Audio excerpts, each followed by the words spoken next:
And number two, symptom exaggerators. People who actually have a physical disease or injury seek compensation and decide to exaggerate somewhat on the exam in hopes that that will guarantee their application for compensation will be approved. The true malingerer is consciously lying. They know that they are not ill or injured, and they have decided to pretend to be ill or injured in order to fool the physician and the compensation body into granting them compensation. Malingerers can be seeking many things, including money, drugs, sex, or power, but in the setting of disability exams, they're seeking money. There's surprisingly little in the medical literature about malingering, and most of what there is in the psychiatric literature, very little in the physical realm. In fact, some authors state that there's no such thing as malingering, which I think is dead wrong. I think some physicians feel guilty when they label a patient a liar. After all, we're taught to do everything possible to help our patients, and calling a patient a liar and denying them access to something they want certainly isn't helping them. I think it's important to remember that in Social Security disability exams, you are not examining the patient to treat them. The Social Security Administration is your real patient in that case. You are examining the patient in order to benefit the Social Security Administration. Now, just like everything in medicine, the prevalence of a condition will reflect the patient population seen. A geriatrician, for example, isn't going to see many 1-year-olds, and a pediatrician, for example, is not going to see many 90-year-olds. There are situations where malingering is common, and those include prison medicine and compensation medicine. That can be compensation for Social Security, other disability programs, compensation for automobile accidents, or workman's compensation. Doctors practicing in medical legal fields are guaranteed to see a significant number of malingerers. Now, what's the psychology of a malingerer? Well, it's important to understand this is a person to whom lying to get what they want is acceptable, and denying others who are worse off than themselves money because they want it is acceptable as well. As such, these people are high in psychopathy, and the characteristics of psychopaths, first of all, they are abnormally low in neuroticism. Psychopaths do not get anxious in circumstances that would precipitate severe anxiety in a normal person. Likewise, they do not get depressed. They're also low in agreeableness and high in narcissism. The psychopath feels entitled to whatever they want, and they have no qualms about taking it from others. They also feel superior to others. They look at others as dupes or chumps. And when people believe their lies to the psychopath, that confirms their superiority and the inferiority of people that they've lied to. They feel that because you believed my lies, you deserve what you get from me. Because psychopaths. Hi, everybody. Good evening. I just kind of wanted to set a little bit of a preface there with this gentleman. I'm going to take the time to link down below. Obviously, this information, really the reason why I put this here was I kind of wanted to set the background to kind of what we're going to look at this afternoon in observing somebody like Foodie Beauty, who is just has complained of, sciatic pain and needing to be bedbound and is out doing all sorts of things on this vlog. So it's very interesting that when she is sort of baited to say, hey, why don't you get out there and walk or do, you know, I promise you, if you had a sciatic pain and it was, you know, the way it would be, watch her run with the camels. So anyway, I just want to thank everybody for being here, all 91 of you. This is Ray. This is Life and Vibe.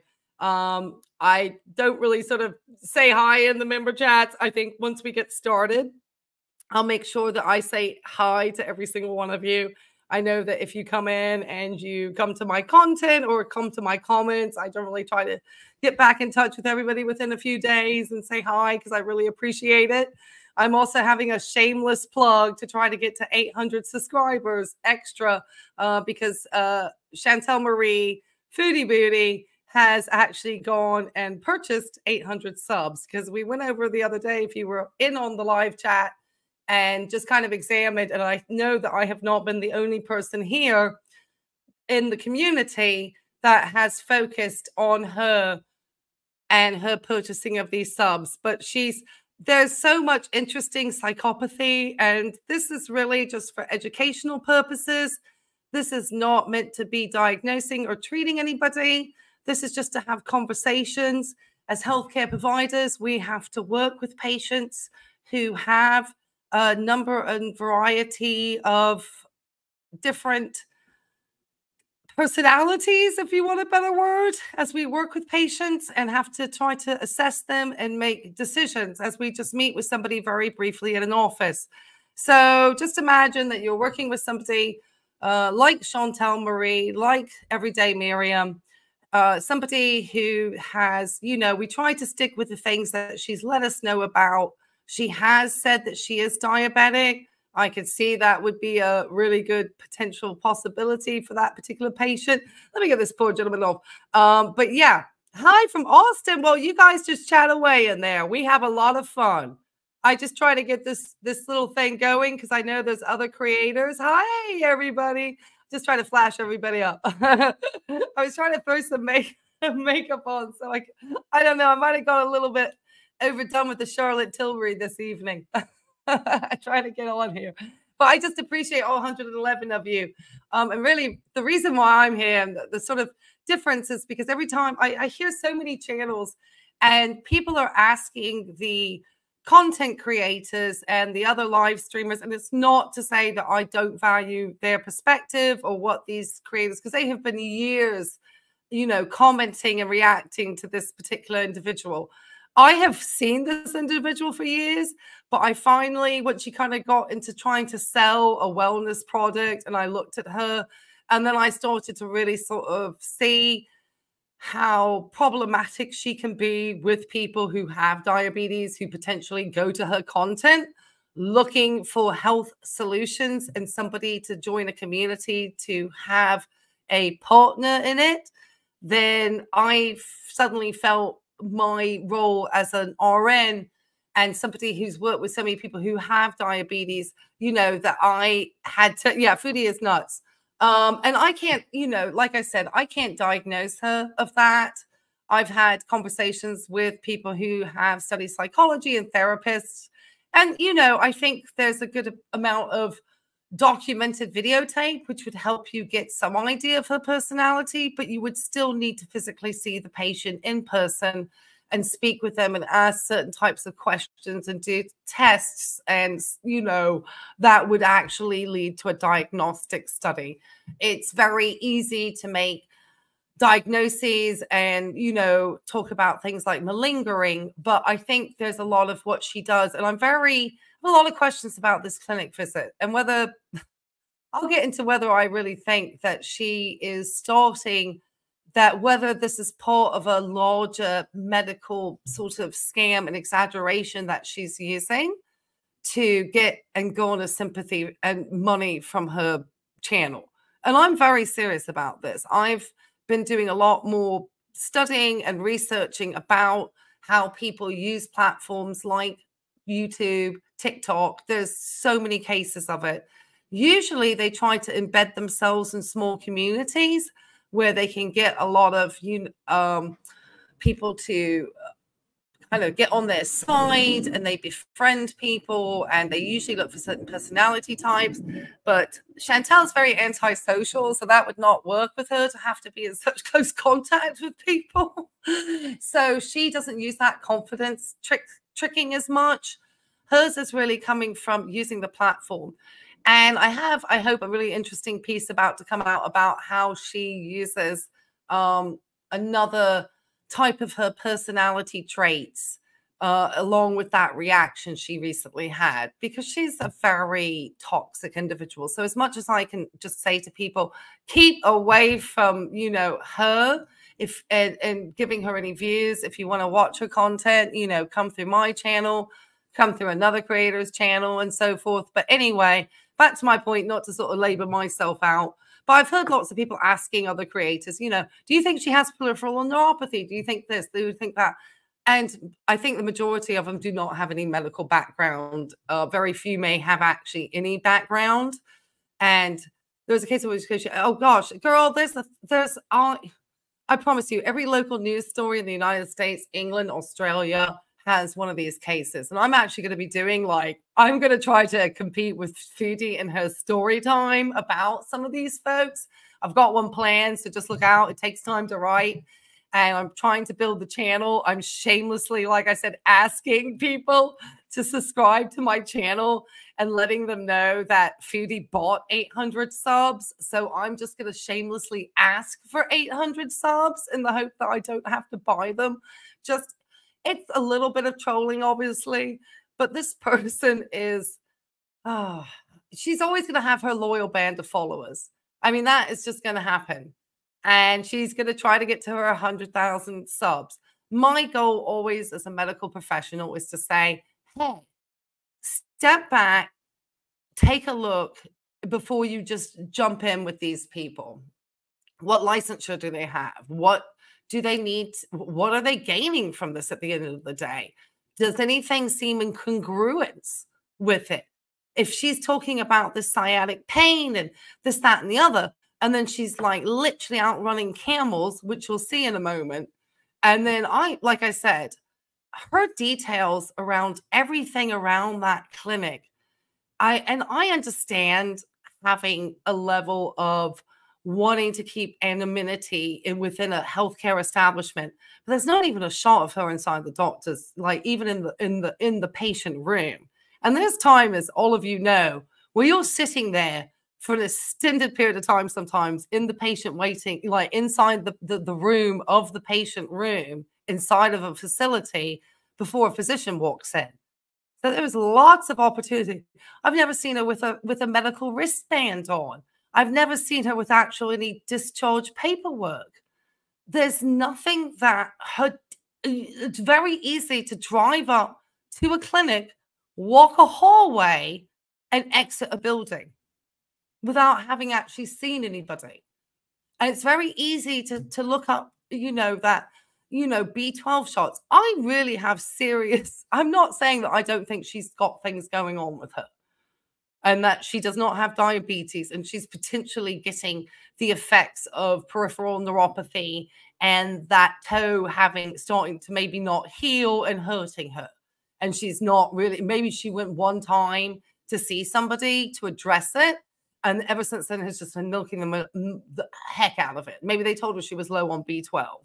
I just think maybe she did get maybe she got an injection that day. Who knows with this person? She's very deceitful, very deceitful. And so I'm going in a completely different direction from just the nonsense and her racism and her homophobia and her xenophobia. I don't want to get into any of that. That's not, and if I'm not really looking at it in the channel. If YouTube gives her a silver plaque, they better be. Yeah, I think so. I would hope that YouTube would take time to review her content, especially in light of how she has started this debate with another creator. And like I said, I do not need to get into some sort of childhood. There's a very dark personality behind Chantel. She has dark personality traits of somebody who would do that. And those time, what we call, and I studied psychology. Okay. So obviously as any type of healthcare professional, you do study psychology and you do have to look at patients. And when you do find a lack of congruence in their behaviors, would need to make referrals to mental health providers. And I have had to do that. I've had to have deep conversations with patients about whether they have wanted to unalive themselves based on depressions.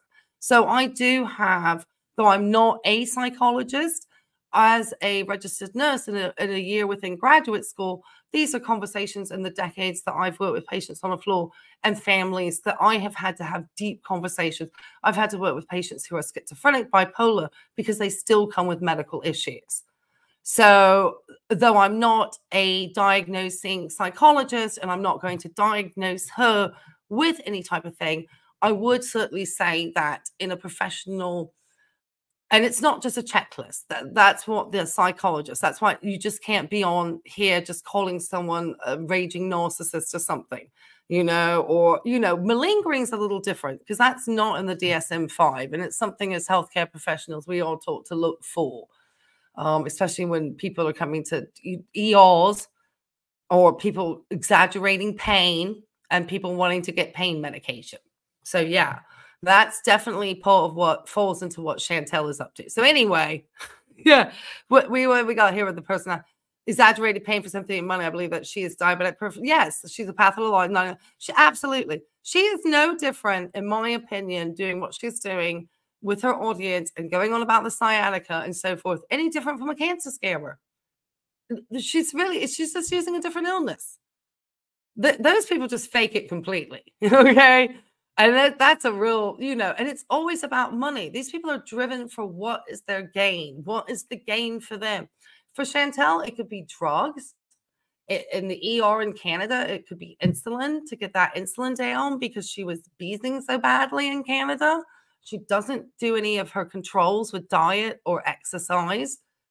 You know, when people are talking about, I heard the wildest thing today, somebody asking a doctor to increase the amount of insulin they're giving as a type 2 diabetic so they could have food freedom. I mean, that is the most, I mean, that's like literally saying, okay, I'm agreeing to let you get to end organ failure.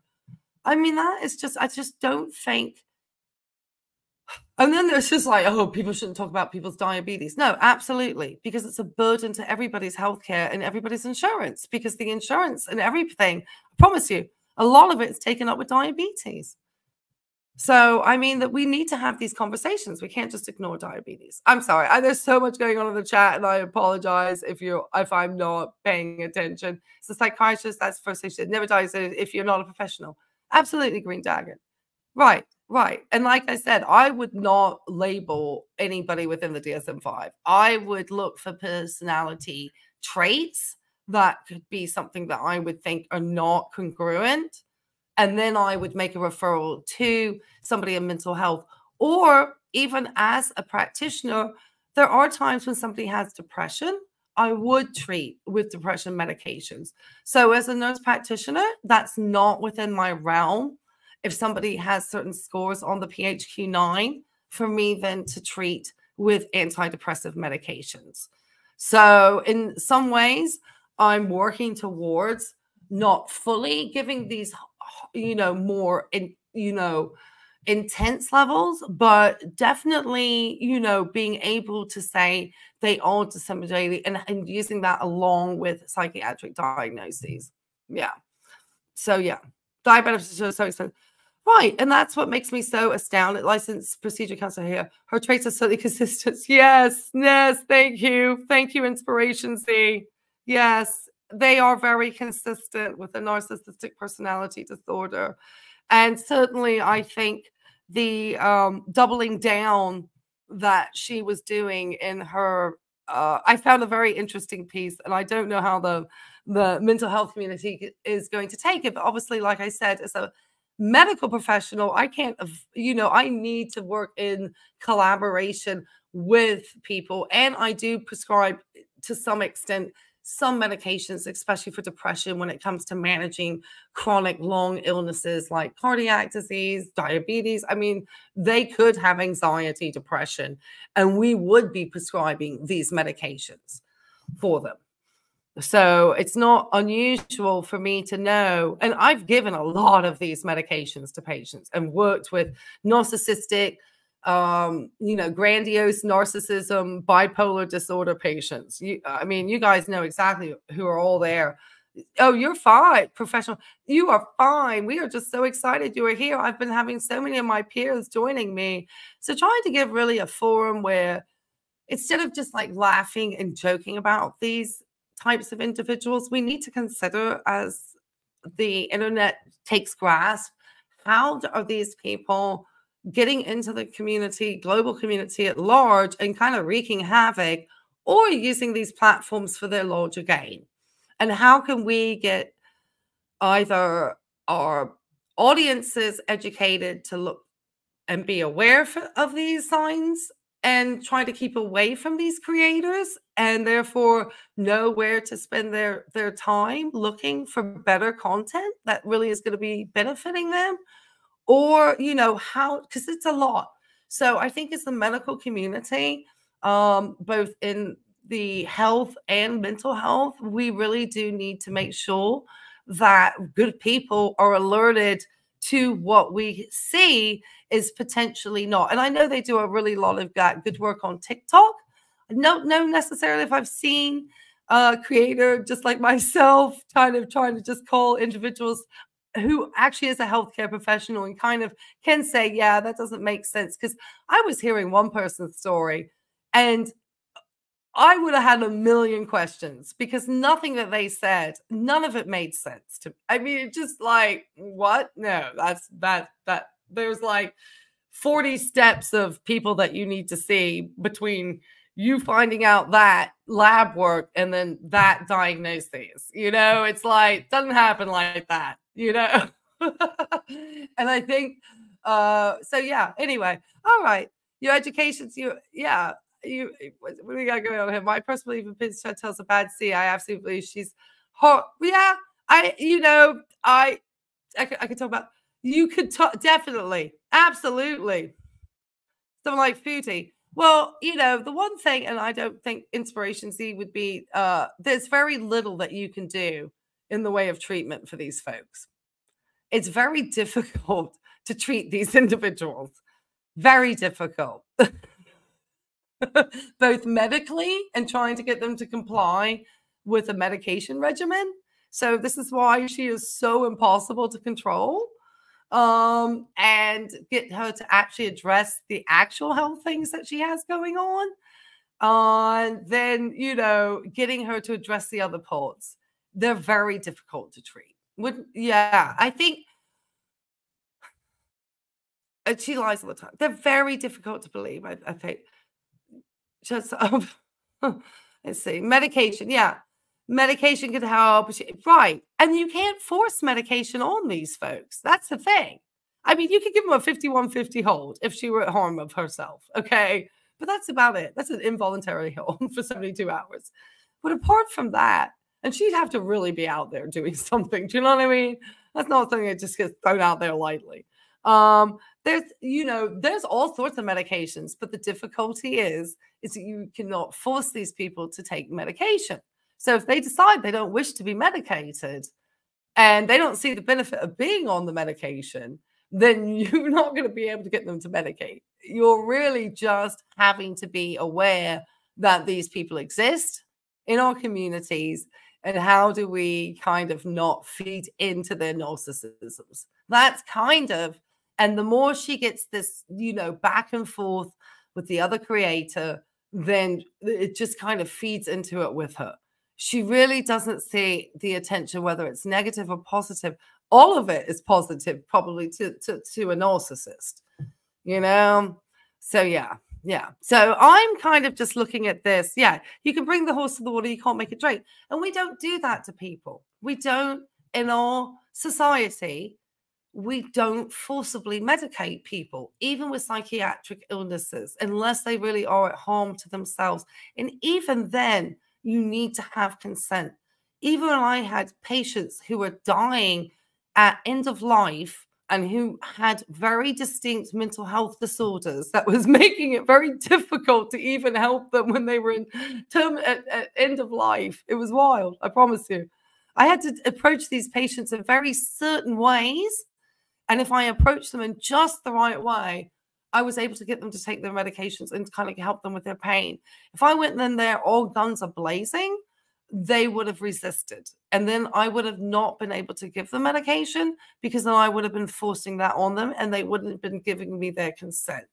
So regardless of whether they or you perceive that these patients maybe need to take that medication, you can't force that on somebody unless they're really about to harm themselves or others.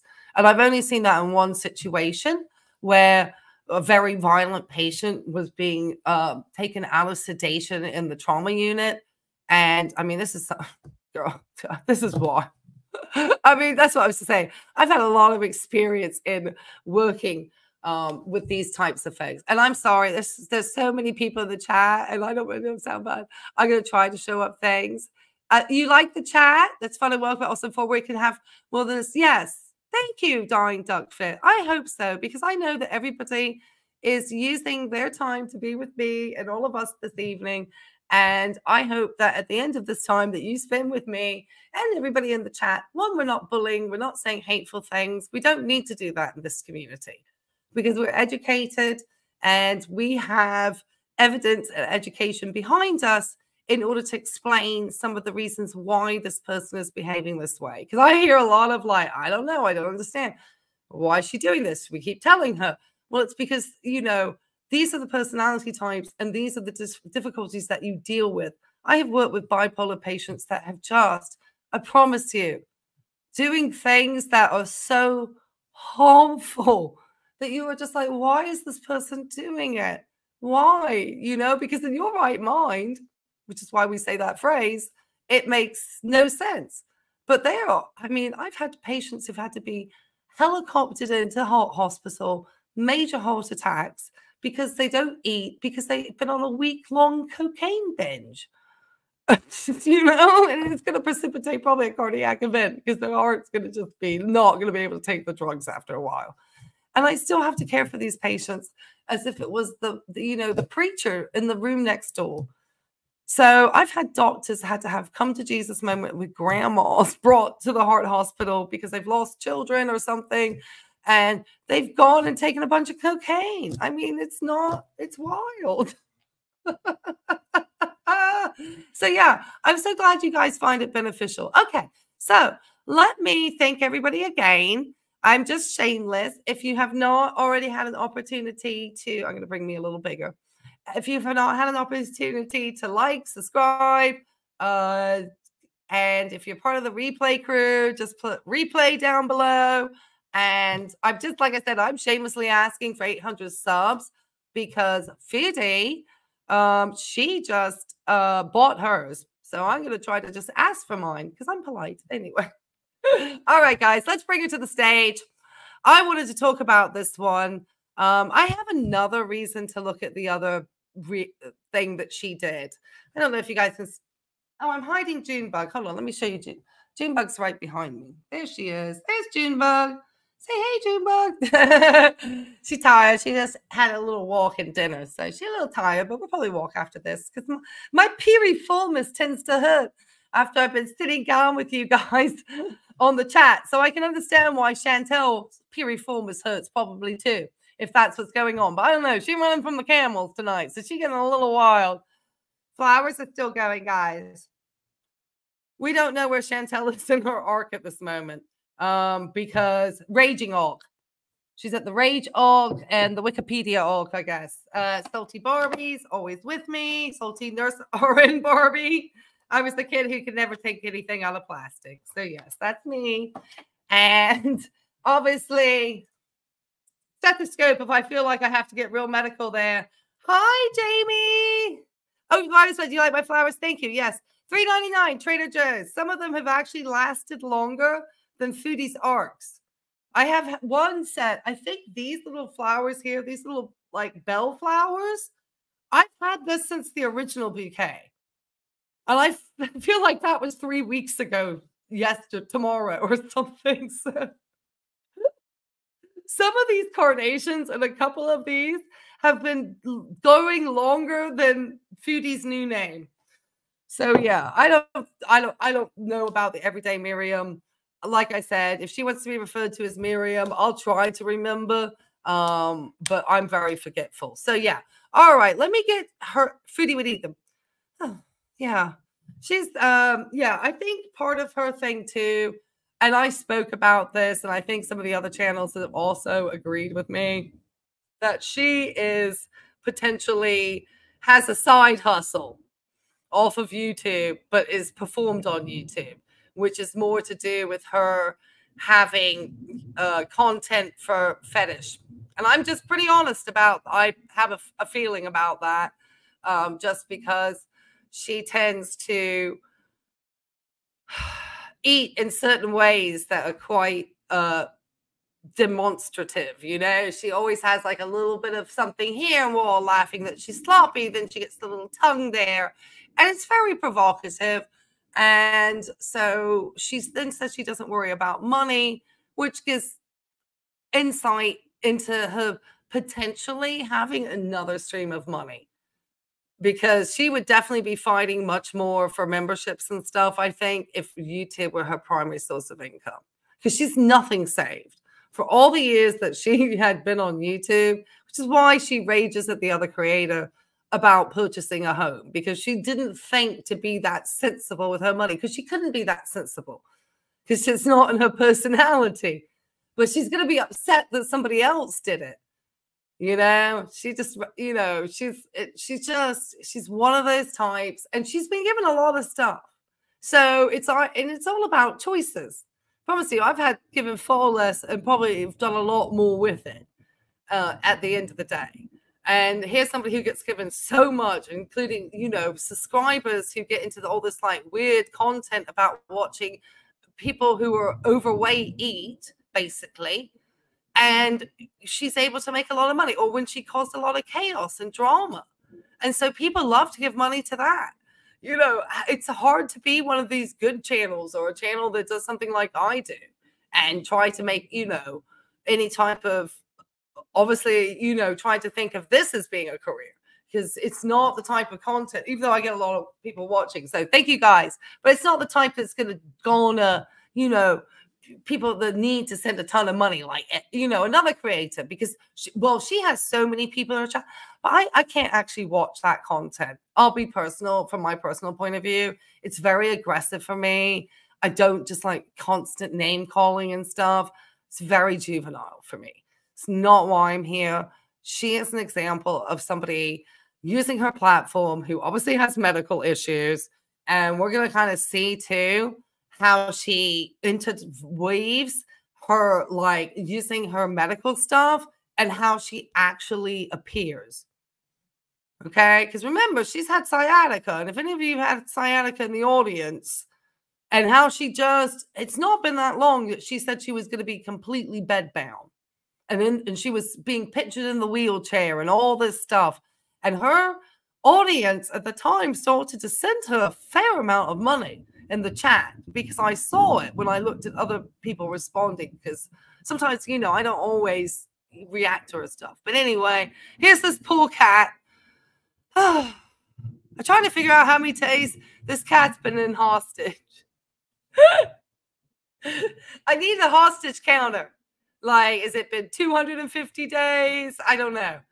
How long has the cat been held hostage without medical care? I mean, she doesn't give herself medical care. Why would we anticipate? You've had someone that was never given. Right, Alexis. That, from what I have read, and I've never treated a diabetic with B12. B12 is generally something I've given with people who are deficient in B12, which could be either nutritionally deficient, like elderly people have often been given B12 injections. I know some patients with some neuropathy things can be potentially prescribed them. I've heard that they do little to no good, because it's very difficult once you've got a chronic condition with nerves being damaged at the end, at that point, you're really just trying to minimize the discomfort. But she doesn't do anything to help her nerves because she's not losing any weight and stopping the nerves from being compressed by the weight of her body. I mean,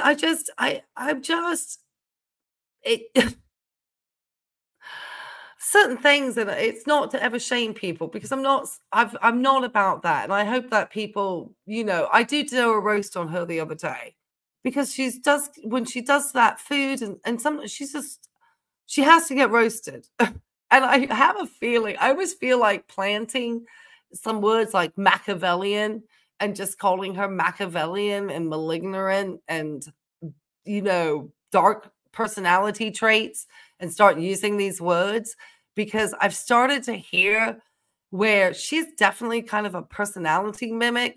And I've heard her using my words in her, but I don't know if it's also other creators too, because there's a lot of educated people and we probably start using the same language, but it's just funny because sanctimonious is just like something classic that I would say. And it's just weird. It's just weird. Okay. Anyway, let's get started. Thank you all for being here this evening. Happy Thursday. It's like almost Friday. So TGIF. All right. It's only 15 minutes. And then I'm going to let you guys go because I know AYS has got her take on this.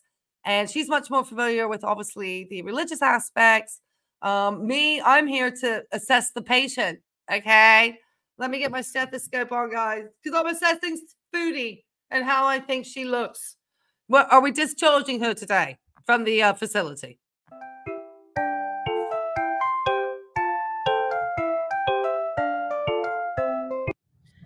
Hi guys, welcome back to another video. Today is going to be more of a vlog, I guess. I just want to kind of show you also my progress with walking when it comes to like healing from this injury I have, this sciatica I have. Okay. So I'm just going to get out a bit, get some sunshine, get some fresh air. Okay.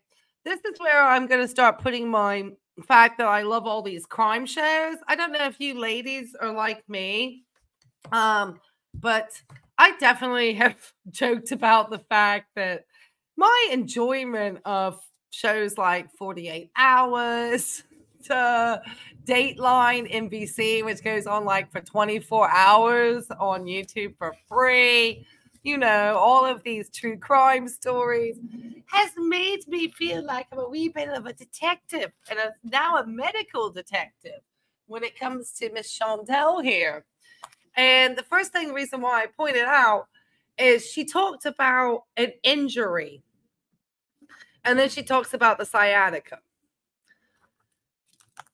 So I'm wondering if she's actually injured, like with the bulging disc that led to sciatica. Is she injured because she injured that toe that she's kind of not talked about recently? She just kind of lets it go. I just have a feeling that because she doesn't control her diabetes, it is much easier for Chantel to get sympathy from her audience having something that seems unrelated to diabetes, like sciatica, which still could be related to diabetes with nerve pain, but more potentially is from a compression of the nerve. And she is, you know, not saying, no, it's really because I have unmanaged type 2 diabetes. And because of it, I now have unmanaged peripheral neuropathy. Now I've got constant numbness and tingling down my leg and I can't really feel stuff and it's really uncomfortable when I walk. Because I don't think that would garner as much sympathy. I don't think the sciatica really was somebody in Chantel's, you know, I wouldn't give her a lot of sympathy for her having sciatica in some ways. Look at her. I just wouldn't. Let's keep it going. I just wouldn't. Let me keep an eye on lifts my mood. I'm going to do something I really enjoy. Try to walk a little bit. I don't know where yet. Maybe the beach, maybe the desert. We'll see. But also, yeah, maybe just get a coffee, go for a walk. I do have to go to the clinic. I'm still on vitamin injections, which are supposed to help heal any kind of nerve damage in your body. So that's what I'm going to do. And I wanted to show you a clip of also I made another. Now, when she talks about nerve damage, I don't think about sciatica. That's not what comes to my mind. What comes to my mind is peripheral neuropathy.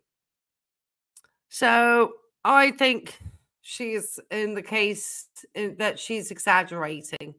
Again, I say that I think she exaggerates because it's easier for her to garner sympathy from her audience when she is like saying that she's hurting from sciatica. But you're going to see her soon. Go for it. So let's go, Chantel. You just keep on grifting, girl. Grifty grift. She's a grifter. She's a corn artist. She's a corn artist. I filmed it. I wanted to film like a little bit of the cooking process to show you how I do it. Some people were asking me how I made it. I did make it in a very like half the size dish of the last time, so there's not as much chance for overeating. And I split it with my husband. So yeah, that was the trick. Made it in a smaller pot, in a smaller dish, like this kind of dish, so that, you know, again, prevent overeating of it, because it's something I love a lot. So I will. Chantel, why are you trying to lie to people about your overeating? You just went like 5 days in a row on those mukbangs. So just shut up. Really, seriously. Just the lying and the duping of your audience, the malingering is just out of control. And my job here is just that good people, I hope, will be encouraged, because I get great messages of like, oh, I've started doing more stuff. I saw this great channel. I wish I had noted it down, where literally these people get hundreds of thousands of views. These ladies are like just doing like 4,000 steps and encouraging people to join them for 30 minutes of 4,000 steps. I think you can do it in your home with them on the video. So there's all sorts of ways that she literally could have been just standing in her home and stepping for and losing weight. She don't want to lose the weight. She don't want to do any of it. Healthy meals, making a chicken pot pie. I mean, she's so dangerous out here. Go away, Chantel. Nobody wants you around. We'll show you that to begin with. Like a cockroach. I made it a few days ago. And then I'll just show you like clips of when I'm out and about, and I want to show you mainly, you know, how I walk now kind of with this. Why? And it is slowly getting better. I do have flare-ups sometimes. Depends on if I move or sit in a position that's not. Just stop it. Stop milking everybody. Stop it, please. You really are just, nobody care. You're dumping just lies on your audience, trying to garner sympathy, and then we see how you're about to look out here with these camels. So I promise you, I've worked with patients in pain. You are duping people for your financial and personal gain, and you're a scam artist with it. Stop it.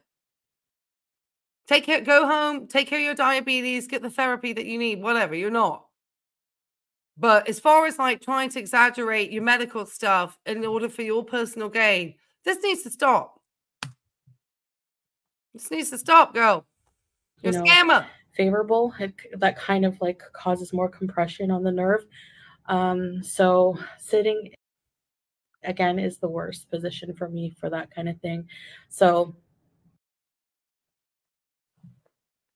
yeah, come with me. I'll show you just a little bit, you know, go for a small walk, because I do want to get out and move and try to move and stuff. And I have been doing a little bit of stretches that are supposed to help like decompress the nerve area, like the compressed nerve area. So I don't know if it's helping or not, but yeah. And I know it's Valentine's Day. You know, typically Muslims don't celebrate that, so we don't really celebrate it, but we're just going to, since I'm not able to do much physically, like in the way of going. Okay, how many people even believe that Salah is the one even filming with her?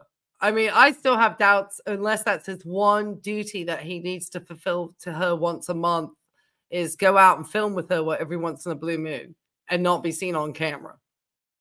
Because, girl, don't go on about the Valentine's. Just move along from that. Okay?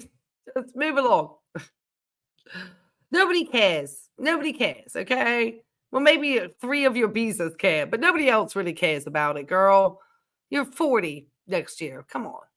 Jesus. Out or anything. We're just going to have a nice dinner together here tonight and watch movies. So sounds great. That's the plan. There'll probably, there won't be a live stream tonight. I don't think so.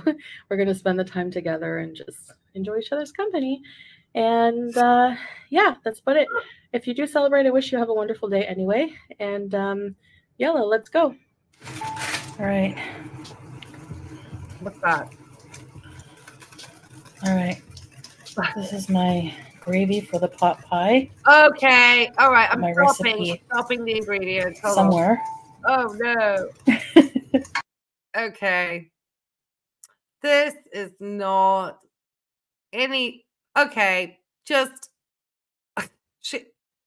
Can we remind ourselves?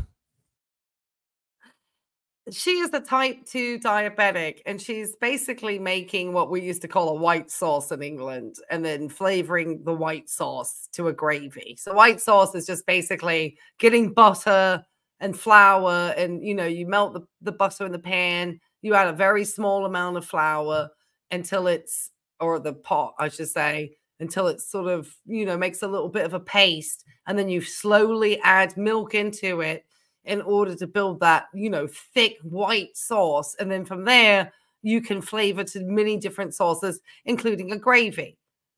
None of it is healthy and certainly would not be recommended to a type 2 diabetic. I mean, you've got roast chicken jippins there. So you already got fat on somebody who I know is not monitoring her blood pressure. And for every 10 pounds that somebody is pretty much overweight is going to start to increase your blood pressure. So for every, you know, for all these people who want to say that weight doesn't matter, well, I can let you know it does in some ways because it increases your blood pressure. You know, you can be, it does. And so when you lose 10 pounds, you'll actually find that your blood pressure will go down with that weight loss. I mean, it's just because you're not putting as much work on your heart. I mean, the body makes sense as a machine. And when you're trying to do things that doesn't make sense for the machine isn't going to work anymore. And that's basically what's happening here. So she got in some milk. She got, I mean, just, God, it looks terrible too. So unhealthy. So unhealthy for most anybody. I mean, that's why this should be eaten once at Christmas and not on the regular. Because none of this is just a cardiac event waiting to happen. This is so bad. Oh my God, I can't help it. I've had to deal with so many sick people, man. It's so sad. People just don't know. And healthcare is expensive. Getting ready to cook the pot pie. She's because of the Worcestershire sauce. That's why it looks so weird in the color. All right, so I got a chicken here. Roasted, and I'm gonna cut it up. Sorry for all of the vegans out there. I'm also putting some terrible freezer burnt veggies. Yes, but oh well. Okay, just shows you how often this person buys vegetables. And she bought all that fresh stuff at one point, and I don't think we ever saw that ever get put into a meal of any sort, because narcissistic Mariam over here would have been showing that off to us all. That looks so nasty. And look how little it is comparatively to the size of that chicken. That's not going to add any nutrients. I mean, I know you can still have nutrients from frozen food, but I think once it's reached that level of frozen, the nutrients are burnt out. Does anybody... the vegetable. How could this? Those were the vegetables she had. Okay, this is what happened. These weren't even in a bag. Okay, these were the ones that somehow they got spilt into the freezer, and she just kind of scraped them off the ice because that freezer's so packed. You know that thing is like frosted the bejesus out inside because she got no air in that freezer to actually just like keep her food nicely frozen. Because she's a bulk buyer too. So she's wasteful with her food and her money. And I mean, her health, I mean, just about and I don't want to always like rag on somebody and how they live. My point of this always is Chantel is more than welcome to go out and live however she wants. What she should not be trying to mislead people in is that she's any type of aspiration for these people to glow up to. What most, when I lost my job in 2009 or whatever, I guess, some people were going, maybe it was a little bit too early for the YouTube stuff going on. I went back to college for a second time and got my nursing degree because I was able to take advantage of that opportunity. That's what I did in the last recession. So, I mean, you have to, but Chantel is not the personality type. And so no matter how many times we'd say, and, you would beat yourself blind in the head trying to figure out why this person is just how they are. And this YouTube money has made it really easy for her really to just sort of really fester into her dark traits. Okay, let's just watch. Look how little vegetable. Oh my God, she's really had to spread this out. Look, you can see where she's put her fingers in here and spread these vegetables out. So it looked like she got at least a half a cup. They're so nasty looking, man. Oh God, they're disgusting. Oh, and it probably is going to make the meal not taste good. Once they're that burnt, there's now what you can do with them. Oh, gross. It'll cook down in the oven. Why not? So just some mixed peas, corn, carrots, and beans. All right, so I use about 2 chicken breasts. Look at the shredded up like that. Now we're going to add the gravy. All right, added all the gravy. And this is a much smaller pie dish than the last one.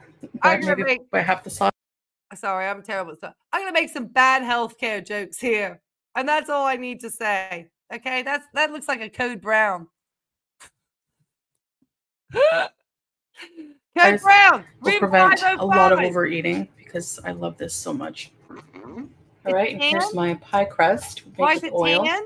I always make, so I'm going to flatten this out and add it to the pie. And aren't you so glad that Foodie is sharing one of her cooking videos with her audience?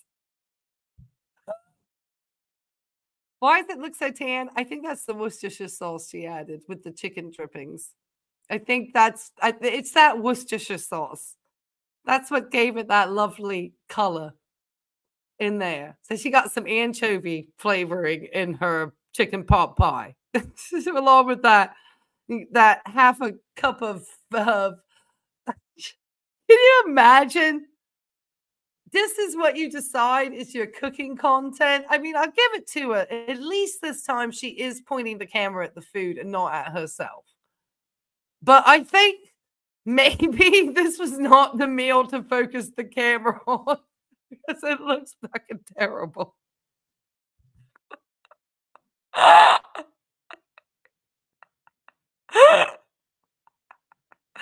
I'm sorry. I'm sorry. And then she's got all this. I guess that's egg wash. She's going to hit it with the egg wash. I guess that's her whole wheat crust, but that doesn't look like it's whole wheat flour. I don't know, guys. I don't know. Drop a 1 in the chat if you would eat it. I don't think she's going to be on the cooking channel anytime soon on any cooking show. That's terrible. God. Do you think Salal actually eating that? Oh, that's right. He doesn't live there. I also have some egg wash She's diabetic doing this. Just remember that on the pie. The type 2 diabetic making this meal. Just helps make it golden brown, you know. All right, and voila, into the oven it goes until it's golden brown. And it's ready. I mean, that actually, There's my messy Oh, sorry. Okay. Chantel, don't show me your actual meal that quick, because I was gonna actually give you a sorry. I was actually gonna give her a compliment on the fact that the crust didn't come out looking so terrible. That she actually didn't look like the crust looked so bad. She does not need to be eating an egg wash crust of any type of flour. She needs to be keeping away from that stuff. But then when it slopped out on the plate, oh God, let's go back. Let's just go back. Let's go back to this shot. Hold on. Hold on. Let's go. Hold on. Let me stop it. All right, there's no. Oh my God. And she's trying to convince. Doesn't that look appetizing, everybody? Doesn't that look healthy and appetizing? Aren't you so glad? It looks like a hospital tray. You know what? That's one of her. Who said it was hot? Yeah. That's actually for one of her like feedie fetish things. You know, she's gonna like have to separate out all the different types of food. That's the $20 side to eat. Charges 10 for that and 10 for that one. She charges an extra 15 for the lick chop with the tongue doing the little hummus lick on the side. That cost an extra. Oh, it's just it looks like cat puke. Yep. Yep. Does not look it's just the wrong color for, and you know what's lacking that I think that I understand that most chicken pot pies have is a little bit of potato. Wouldn't you say? Because you need that to kind of bulk into it. That's too watery. So we were actually going to critique, you know, you would hope if you serve the pie, it would actually maintain some of its pie shape. And also she's eating it too hot. You need to let a pie cool. And then I would think, I don't think that's a chicken pot. Why? Yes. That's a chicken pot. Why? Why? Because she wants to increase her raging type 2 blood sugars of a diabetic diet. That's why. Why? Because she knows she off to the clinic and she want to make sure she topping those blood sugars at 400. That's why. And you'll see on the way that if she's obviously going to the clinic and with no planned lab work, because she's not fasting for anything.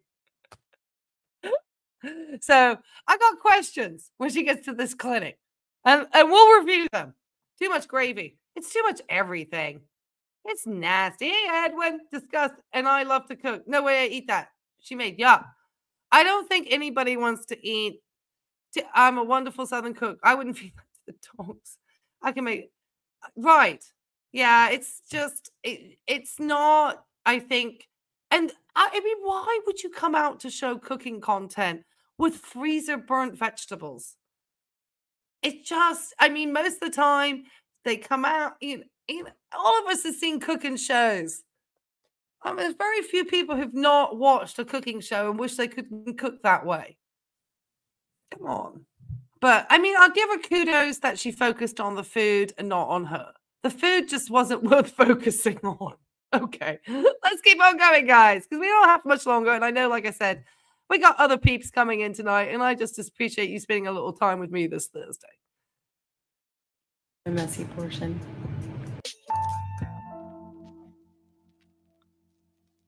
Oh, just look. It's a beautiful day today. It's 21 degrees Celsius. Right, so we're here getting some ice mochas, and Okay. yeah, I know it's not the healthiest thing for me. You know what I've realized about certain things here? It's like different country, different comforts. You always have to question yourself when you're a healthcare provider, the patient who decides to get the ice frappuccino, mocha loco, 4,000 calories of diabetes prior to their doctor's appointments. I mean, I guess you just want your blood pressure to be up anyway. I mean, I don't know. I'm just always curious. I mean, it's going to elevate your heart rate from the caffeine. Probably going to put your blood pressure up potentially. I mean, there's all sorts of things that aren't going to be, you know, great when you get looked at by your doctor. So it's either going to be a really accurate way to look at your overall health because that's what you usually eat. And so you're getting a more accurate picture. Or, you know, you decide that that's not the best stuff to have on the day of the doctor's office visit. But this just kind of shows you that the lack of just absolute care this individual has for her health, the excuses, the I know it's not so healthy, and then the duper's delight laugh because she's just thinking, you know, well, I'm still duping all of you to have sympathy for me and send me super chats and super thanks. And, you know, I'm giving you the content that you want to see, which is vlogging. But I have to reward myself at the end of the day. And that reward is going to be me getting this coffee drink. Because she simply just could not do any activity and not involve food around it. She simply cannot even do a simple errand and not have to go and get a fatty Dubatty drink. It's just wild. It's just, and then she wants people to have, like, make stories and content, make content out of her doctor's visits. And I don't, like I said, I'm suspicious that she's even at the clinic, to be honest. I have my suspicions about that. That's why I think she's actually a scam artist. Yes. Well, I'm not surprised she's getting large because once you really start to have unmanaged diabetes, and that adipose tissue, you know, you start to get the fatty liver and everything else going along with it. Because I do believe she has diabetes. Absolutely do. But the difficulty is because a lot of people do understand that type 2 diabetes is brought about by lifestyle. And Chantel's lifestyle is very indicative of somebody who would get type 2 diabetes as an adult. And very young. You've got to think. She's not even 40 yet. She's acting like she's an old lady. At 40, I was, you know, running around literally running and at school and working and, you know, still to this day. So the fact that, you know, it's very hard when you are sometimes 15 to 20 years older than the patient and they're going on about how old they are and how hurt they feel and how miserable they feel. And it's not to not have sympathy because somebody's like, oh, you don't have a lot of sympathy. But if you were here earlier in the chat and you heard that doctor speaking, sometimes it's, you know, there are people that just want to pull wool over people's eyes too. And Chantel is really about the pain medication. These are very indicative signs when you're a provider that this person potentially could be drug seeking when they come through to the ER. And to not have conversations and not be aware and kind of, you know, and we are aware. But I think that you as a general public should be aware that this person is using her platform in a very toxic manner, especially when it comes to her health. Sitting here, knowing she just ate all those days of all those carb-loaded meals, and she's about to have a coffee drink, she is not physically burning off. Even those few minutes that she spends with those camels, that is nowhere near the amount of activity. That what she's doing here is just what I just did before I came on live today. Running around and doing errands, and probably for the majority of us. And then she's going to be arrested for oh, Miss Kay, thank you. Let me get to this. Okay, thank you. What you thought I was 42, Miss Kay? You thought I was 42? Well, thank you.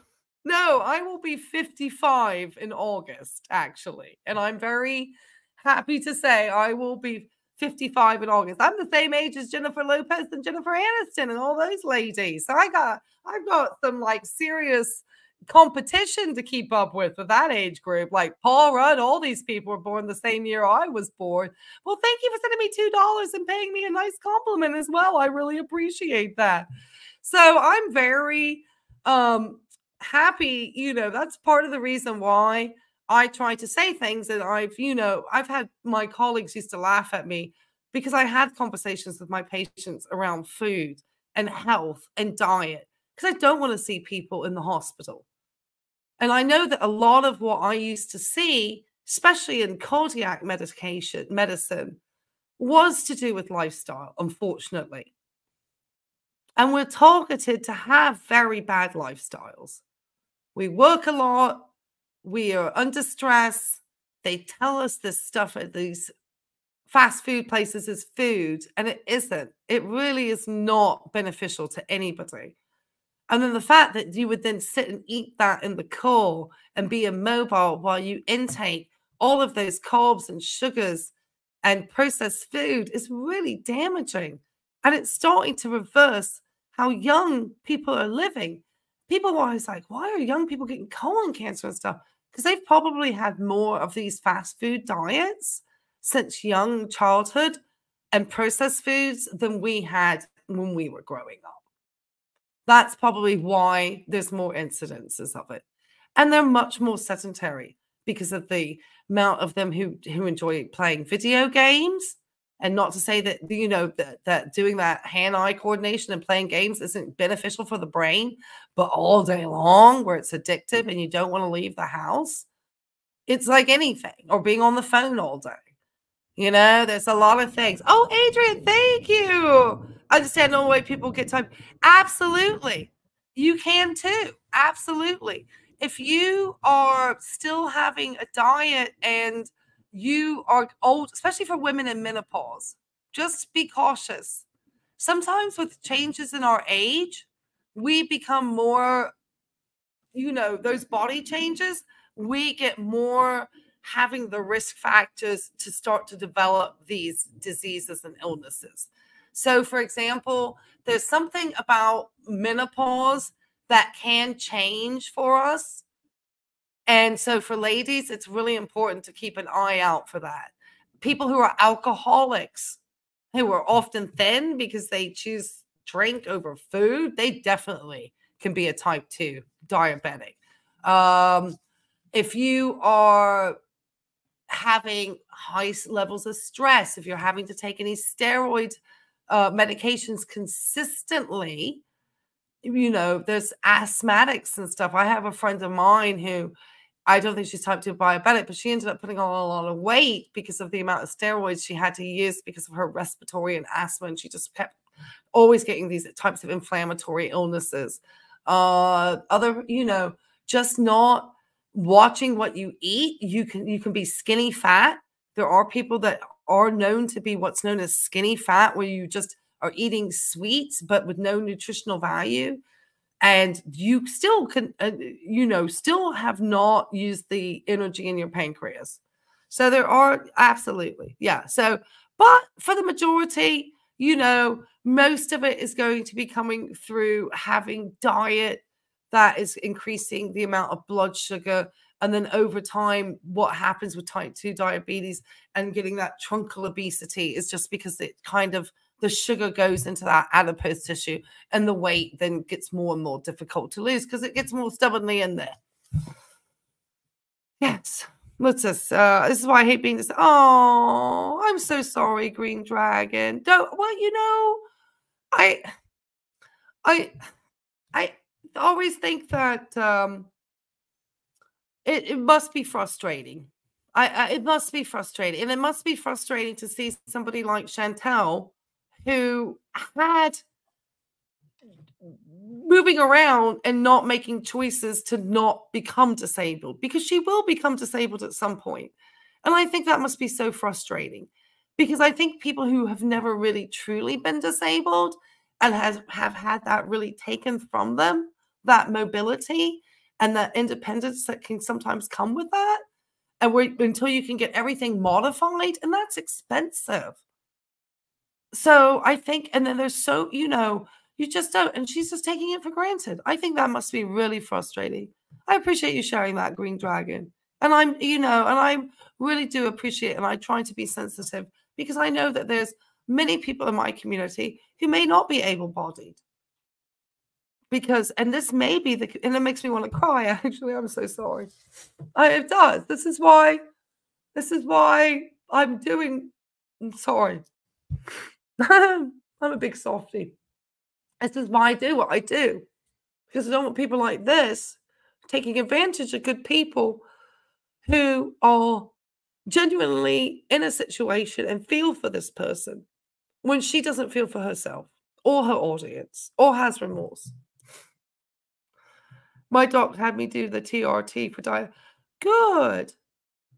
I'm so glad. And I'm so glad that those of you who are having to manage their diabetes, I hope you find this to be a place where we are respectful of your diabetes and how you are managing your illnesses here. And that I show great respect to all of you here. I certainly don't really, I mean, there are times where I will say it's a roast. Oh, well, you're welcome. Oh, you're welcome, inspiration. Yeah. I'm sorry. It makes me want to almost cry because it really hurts me that this person could be doing potentially so much harm. And thank you, Dawn to Dusk. I really appreciate these chats. You guys don't know because I'm really trying to not have these people here doing this to people on the internet. And they're all over the place. And I don't know how else other than being a medical professional and starting to really do it because it's so many of them. Chantel thinks being disabled is having people wait on hand and foot like hired help. It's not glamorous, Chantel. Wait till you find out the hard way. Thank you, Dr. On-Call. Absolutely. It is really hard. I've had to take care of a young lady who had a very bad motor vehicle accident at 16, where she was disabled neurologically and physically for the remainder of her life. It was a very tragic story. I mean, it's wild. And you worry about pressure sores, and there's just so many things. If you actually can't have somebody turn you, you can develop pressure ulcers that will lead to you having infections that will get into the bone, that can cause you to have sepsis, that will lead to your end of life. There's so many things involved. And it's just like, I find it funny when people talk about people shouldn't talk about people's diabetes, not understanding diabetes and stuff. No, I understand diabetes. I promise you. I've avoided lots of diabetics. Lots of them. Lots of them. Oh, okay. I agree, Life and Vibe. I'm really tired of YouTube allowing this kind of self-harm. Yes, I am too. I really am. I really am. So I did finally actually send off my nursing license to YouTube. So fingers crossed, everybody. If you do like this type of content, 272 of you. I love every single one of you. Hit the likes. Hit the subscribes, because always just try to, YouTube will push me up the algorithm and let more people hopefully see this beneficial content. And, you know, around the questions that, the reason why, like I always said, I came in is because I'll hear people ask a creator, you think she has peripheral neuropathy? And they can't tell anybody because they're not medically licensed. So there's no reason of asking a creator who does not have a medical background what they think about somebody's medical. They can't tell you what they think. I mean, you can make speculations. Like I try to speculate, but what knowledge are they basing their speculation on other than what other people have said? I'm actually looking at, she's willfully ignorant. Absolutely, Joanna Freedom. She is willfully ignorant and she don't care. It's part of the dark personality. Look into the dark traits. Chantel probably falls into and most of the people with psychology backgrounds, though they would never diagnose without actually physically assessing the patient in person. There is potential speculation that she is definitely falling into the narcissistic personality disorder traits and possibly with some overlaps into antisocial personalities, disorders, conduct disorders since childhood. She obviously has absolute cluster B. She is yes, absolute cluster B. Oh God, borderline potentially. Santa Cook's in the house. We love Santa Cook. Oh my gosh, I love your breakdowns of the meals. I always watch them because I find them fascinating. Thank you for putting that wonderful content. I'm sure you all know Santa Cook's, but if you haven't, you need to go over, subscribe to her channel, check out her breakdown of these meals. I'm sure you've had I think you did one. Have you done one on the pot pie yet? Oh gosh, it's delicious looking. It just really is. All right, we'll get back to type 2 diabetic. It was not, about to be 87. Has paid for how she could run cigarettes. Well, good for her. Yeah.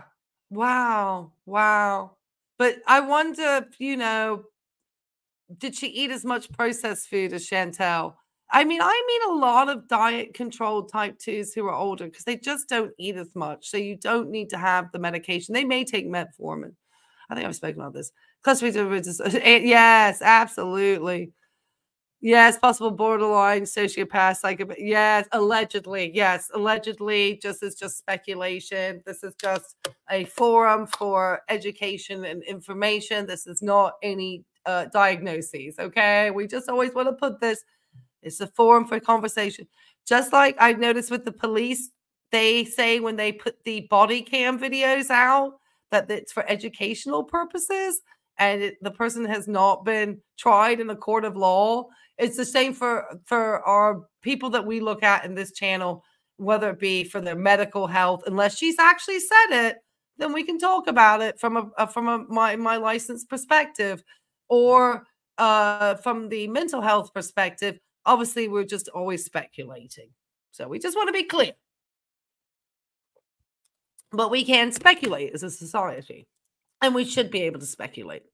I'd rather us have respectful conversations speculating about Chantel and her behaviors and how it harms others than us calling each other's names and just saying some wild stuff. That to me is extremely childish. It's real childish, and I don't really want to take part in it. Okay, let's see how big this drink is Chantel gets. Thank you, everybody, for the supers. I really appreciate that. You know, I guess this kind of like ice mocha is one of my comforts here, and you know, I'm gonna enjoy one today. I haven't had one in a long time, so last week I'm just gonna have one. Lies. Yeah, I know it's not the best, but oh, chuggy shoulders. Anyway. Whoa. All right, see you. Blood sugars. This is the mocha, chocolate syrup, whipped cream. Look at this. Oh my God, look at this. Small size. Okay. Speed bumps. Small size. I mean, like, because what? The full size one that you actually going to drink is like sitting in the back seat. I mean, it doesn't matter what size you even show, girl. That's just, look at that. Look at that. Sansa, what do you think about this? Oh my goodness. Yeah. Yeah. Thank you, Ma. Yeah. Oh my goodness. Yeah. It's more like a dessert. Where's the coffee? I don't ever even drink a coffee drink that look like that. I have literally black coffee, light roast, and a little smidge of like almond milk or oat milk. That's it. And usually like the low sugar one. I don't even add any sugar. No cream, no sugar, nothing. And she's like, this is what she's got. She's headed to the doctor's office, remember? I think she's, yeah, we know she's a lost cause. So anybody who's, it's a milkshake. Yeah, it's a McDonald's mocha frappy. It's a frappuccino of hell. I mean, and then she shrugs her shoulders. Oh, not healthy. 400 blood sugars. You know, I mean, it's just, that is why it's so toxic, her content. How does anybody, you know, it's got to be just for people who want to watch somebody eat themselves, because there's nothing about health in here. And you shouldn't be, it's just so bad. I mean, these things are so dangerous, these types of drinks. I think everybody is pretty aware that this is a dessert. This is not the way that anybody should start their morning to work. It's probably going to cause you to have a sugar crash and actually have you start to feel probably pretty lethargic after that. And then probably get kind of grumpy, which doesn't really help when you're at work and probably not wanting to be there a lot of times with your colleagues anyway, you know? So I would just really caution. If you want to have that, if you're out of town and it's a holiday and you want to have a little one and you're well aware that you're eating most of your calories and you're going to be active and you think you're going to burn it all out, then, and you're 20, then I think that's okay. But for the rest of us, it's probably not a good thing to really drink. It's probably for most of us as we get, you know, it's one of those things as we get older. It's just, you know, probably, but you're going to crave it more. So I'd wait until we get older and we start to lose our taste buds and we start to really crave those drinks, and you're 80 or 90 and it doesn't matter anymore. You know, I always said to my older patients, if they were older and they were getting, you know, at that point, it's like, you know, let them enjoy it, you know, let them have a piece of cake, you know, where, you know, they're, you know, because some of the kids would get really like, oh, I don't want dad eating, you know, it's like, you know, at this point, dad's 95. Let him have a piece of pie, you know, but that's different, you know, when we're in our ages where we still have an ability to maintain our health and we still have taste buds that are going to enjoy good food, then we should. Like today, and I'll just get this back to this nasty frappuccino. I saw the cutest kid today at the park when I was walking Junebug.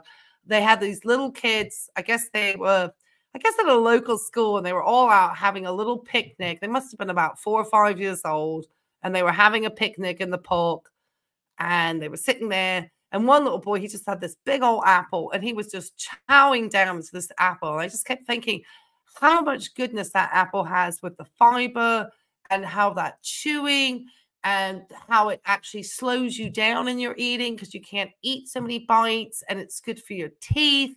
And just all the benefits that just come from eating the apple, that are just from having the nutrition of the food, but the other parts of all of that, how it just, all of those things. And that little boy was just loving that apple. It is about how you introduce foods to your children. You know, if all you do is introduce, you know, cake, sweets, and that's the reward, then that's what they're going to want. And the food companies also have scienced it so that they become addictive. So the second you start introducing those types of foods to your kids, that's it. Those food science companies, they've got your kid addicted. They're going to be hooked for life. It's hard. All right. She's got another one of these in the background, so don't lie about it being small. But why? You're going to the doctors. God, girl. Blood pressure going to be high. Oh, here we go. Now we are passing the Al Quote Mall. It's the largest mall in Faha Hill.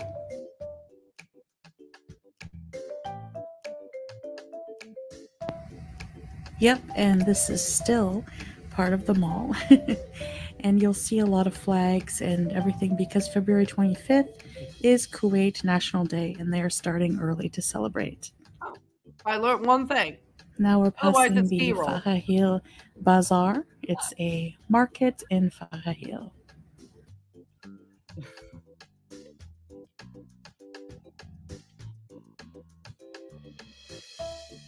See, look at that. We stopping there at all? Oh, okay. Okay. So we just... Hi. Okay. How are you? All right.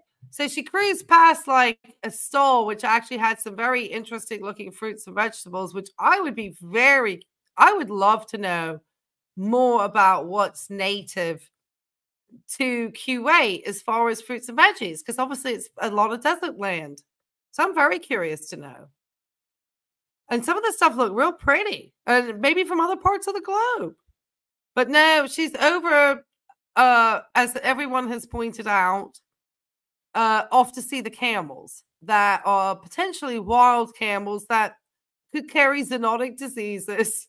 And if you want to look a little bit further into why being around these camels is problematic, there's another creator by the name of Cat Snaps, and she did a great piece about the different types of diseases and the problems of being around a herd of camels that are not yours and that you've not permission to be around. But she doesn't care. She's just going to stride on up and go see these camels because she thinks this is content. So it's not about animals' welfare. It's not even about her welfare sometimes. It's literally about what her gain is. Always. It's so wild to me. It's wild. But just keep a look on her.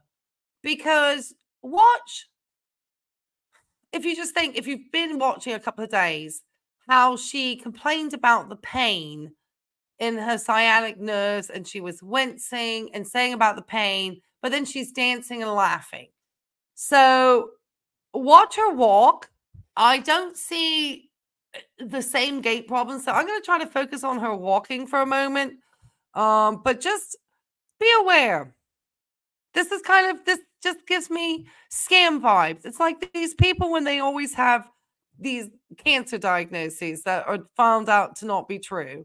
And they have these bucket lists. And I've seen these people supposedly with stage 4 cancers jumping out of aeroplanes. And I've thought about stage 4 cancer patients I've cared for.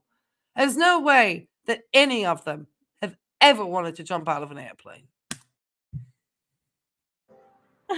Oh, hi.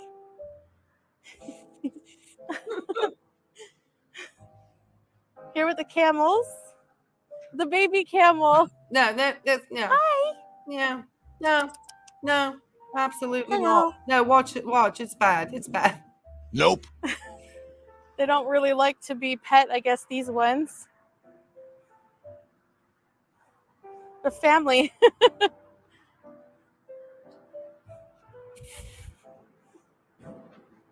Hello. Oh. Oh. Oh my god. This one likes me. Hold on. I wanted to get her. Hold on. She was. I don't know if you notice when she's walking, she really has to lean back quite substantially to take all that weight. And somebody, Rose Thorne Reacts, did a great video of her about a year or so ago that was videoed of her walking, I believe, in Canada. And then her now, and just the massive amount of weight gain and her walking changing. She's got a lot of weight to carry on that spine and those knees. So her likelihood of needing a knee replacement is about, increases about 20% with morbid obesity.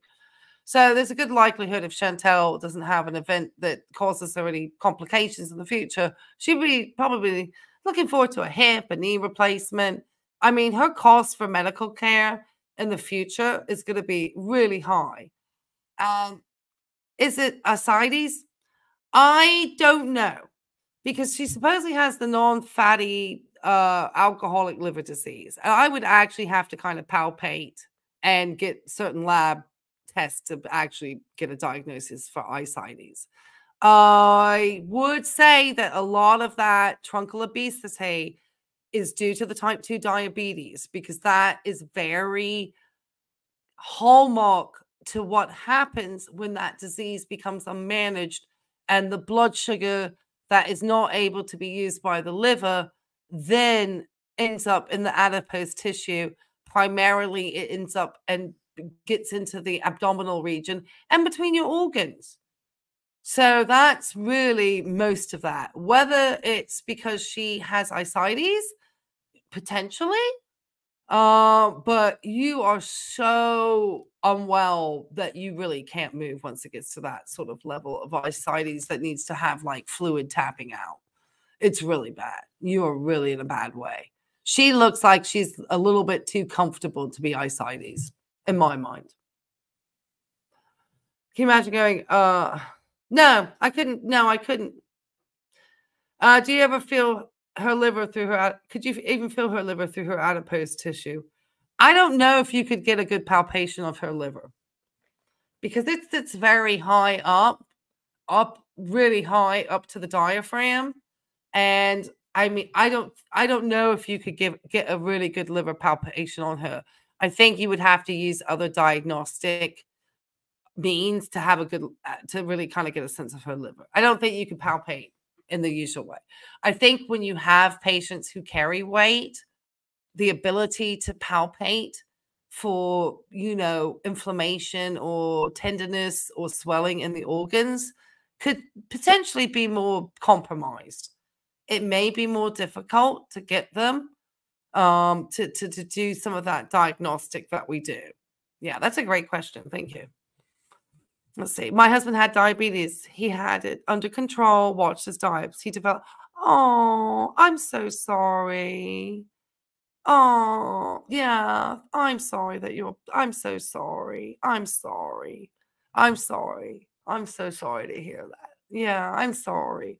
And that's the thing, is that a lot of times, unfortunately, by the time most people, decide to get blood work or get anything taken, there's so many, I think, people that are under the idea that you really don't need to see a doctor unless something, acute happens to you, or 2, you're at Medicare age, as we say here in the United States, which, 65 and over. And, that most of the time you're just ready to, tick along.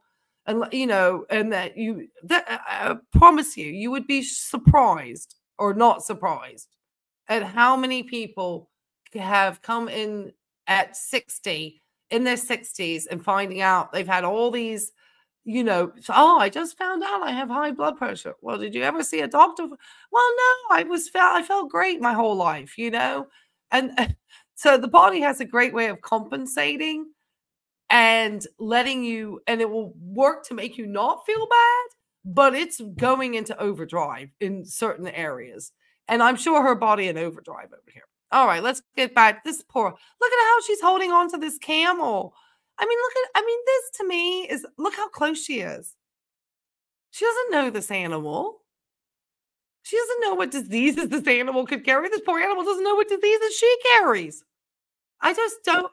And look, does this woman look like somebody to you who's in an extreme amount of pain? That needs to be, garnering huge amounts of sympathy in these clinic visits? And being so shady about what she's up to at the clinic? This is, this is where I call, yeah, she's holding the camel hostage. This is where I, as a medical professional, I'm like, what is going on here? Because are you going to roll into my office and start telling me how much pain you have with that fat of, I don't mean to use that word. I try to be sensitive, but with the truncal obesity, and obviously it's going to lead to compressed nerves, back pain. A number of issues, just because the spine isn't designed to carry quite that much weight, especially on a little frame like hers. It's just over time, it's going to wear out. And then you want me to give you pain medication for it. This is like, and no, you don't get pain medication for that. That is something that you need to start losing weight so you're no longer uncomfortable. Take a Tylenol. That's what we would tell her. Take a Tylenol. That's what you get. Tylenol. You can take up to 240 milligrams or 320 daily. That's it. Oh, Or 3,200 is the cap. I'd have to go back and look at my NCLEX. oh. Yes. It's okay. No, it's not okay. You're harassing the camel. Do you want to see Back me? off. I'm the camel The whisperer. camel's trying Wait. to get her out of there. Oh. Get out of there. He's jealous. That He dragging walked leg. away. Yeah. I do think she has neuropathy. Yeah. Don't eat my keffiyeh. Oh. He bit my head.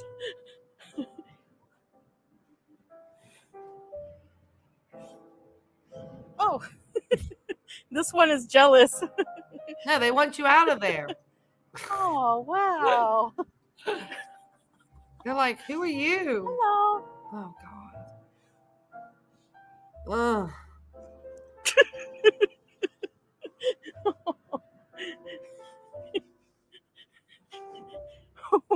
Are you?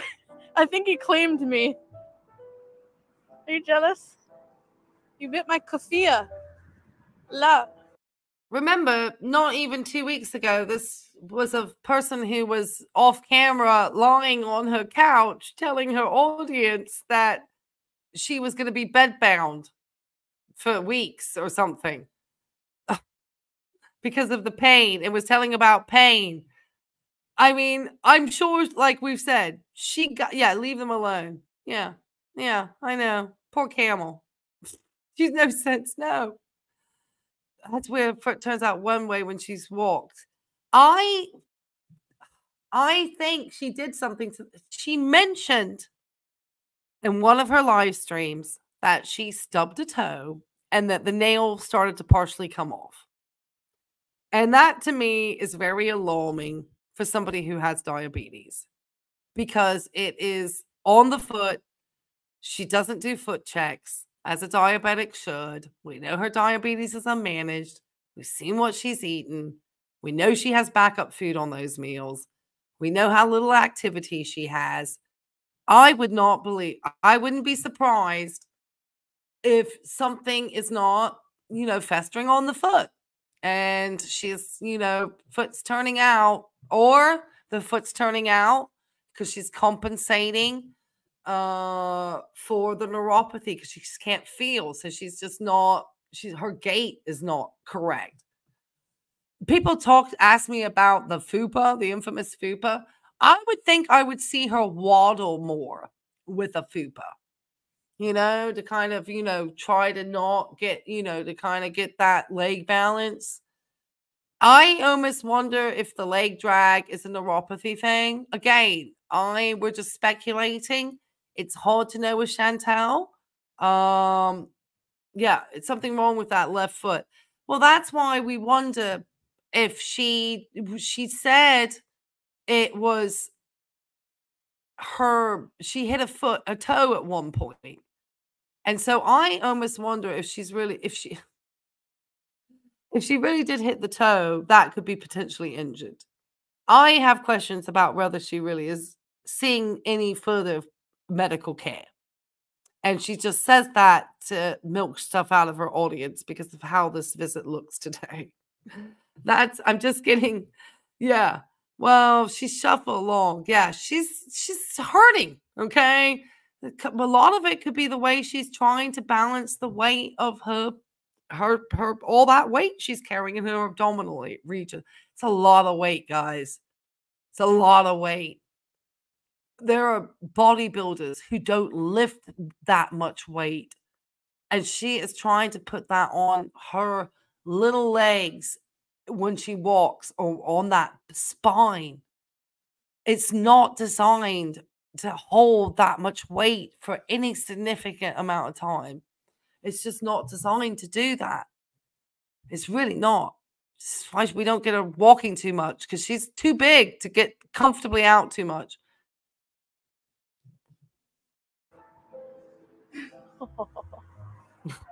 Watch out, though, because the camel does try to kick her. Keep an eye out, guys. They're like cats. They like to be pets. They love love. Oh, God, girl. Hi. Everyone thinks it's really inappropriate that you're harassing these camels. Look at that one camel's face. He's like, get out of If here. you haven't hugged a camel, get out and do it. He's like confused as much as we are. Okay. Oh, Hi. gosh. Wow. She's a big girl. She's a big girl, is our Chantal. When she gets those pan around shots, she's a pretty decent sized little girl up there. She's carrying a heck of a lot of weight. Wow. My goodness. Okay, guys. I just want to make sure I'm not missing anybody's questions that are coming through. Make sure I'm getting through everyone. Okay, coming down, because I have a tendency to miss things. So I'm trying not to miss things. What's the fascination with the camels? Content, Santiago. Content, because she's in Kuwait. She's got to give camels. What does she do? She's got to ERBs when she gets sick from rubbing. Oh, gosh. She won't tell us about that because she doesn't interact. She's like, yeah. She's just, she's no permission to be around. We don't know if these are part of somebody's herd, if they're in the wild. We have no idea. She just went up and said free content. Yep, it's free to see the camels. And she can, maybe they can park right next to them. And maybe they were associated with the vegetable stand. We don't know, though. She doesn't, it's Chantal. She's not, and we don't even, she doesn't give any information about, single dromedar camels. I mean, it's just Chantal. But she's walking, and she looks pretty good. She wouldn't pass Social Security disability. Let's put it this way. Ow. Ow. Ow.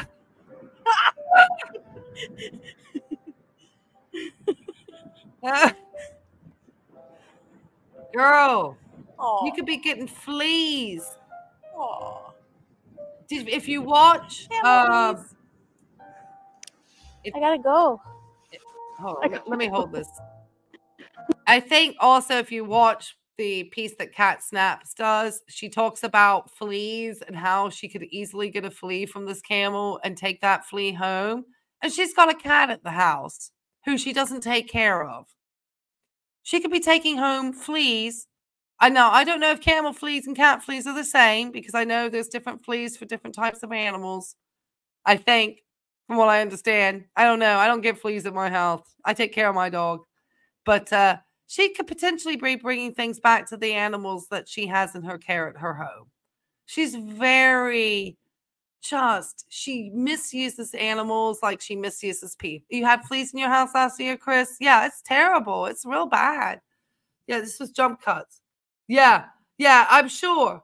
Yeah, because we know he's about to kick her in about 2 seconds. And yeah, there is a health warning. Yes, there's a health warning about petting camels or any animals that are in the wild. You know, that's why anybody who's got all these like cute, exotic looking animals on YouTube always try to put out some type of preface that they, know that they're not everybody should have these types of pets. These are not domesticated. These are not necessarily domesticated. And they can carry things. That's why they're called zoonotic diseases. I mean, it's, they're not disease-free stood over there. We don't know how they vaccinate or if these animals get vaccinated. She just doesn't care. And she's got other animals and other things. She's supposed to be going into a doctor's facility. Okay? So think about that. All right? Let's break this down from a medical perspective. You're about to go into a hospital where people are sick. You've been walking out here in a desert where there's camels taking dumps all over the place in your little Sketcher woven shoes. You're touching all over these animals. You don't carry hand sanitizer. You're not going to wash your hands before you go into the clinic area. And now you're going to go inside of a clinic where they're all legitimately sick people. And you could potentially spread disease into that clinic. So you're a selfish POS, Chantel. And I don't think any other creator has seen it from that point of view, because they're not medical.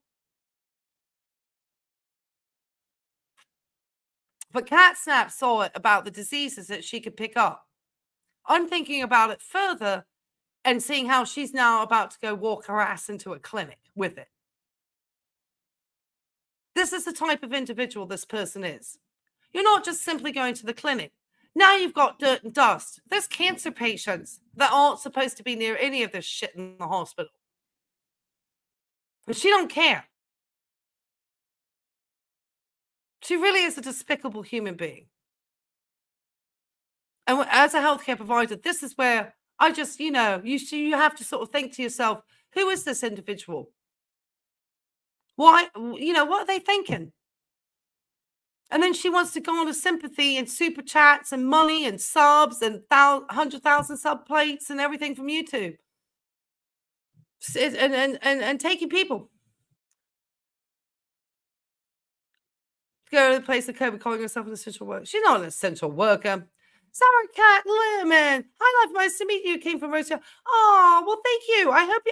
I hope you sub, because I'm asking for 800 subs. I'm not buying mine. I'm so glad. We're so happy to see you. I love Rosa's content. I'm going to check her out. It says, is this why I just have to deal with it? I trust my doctor. You should. There's lots of times where people talk about medical gaslighting and so forth. And I'm not saying that I have not met patients myself who've experienced medical gaslighting. Absolutely.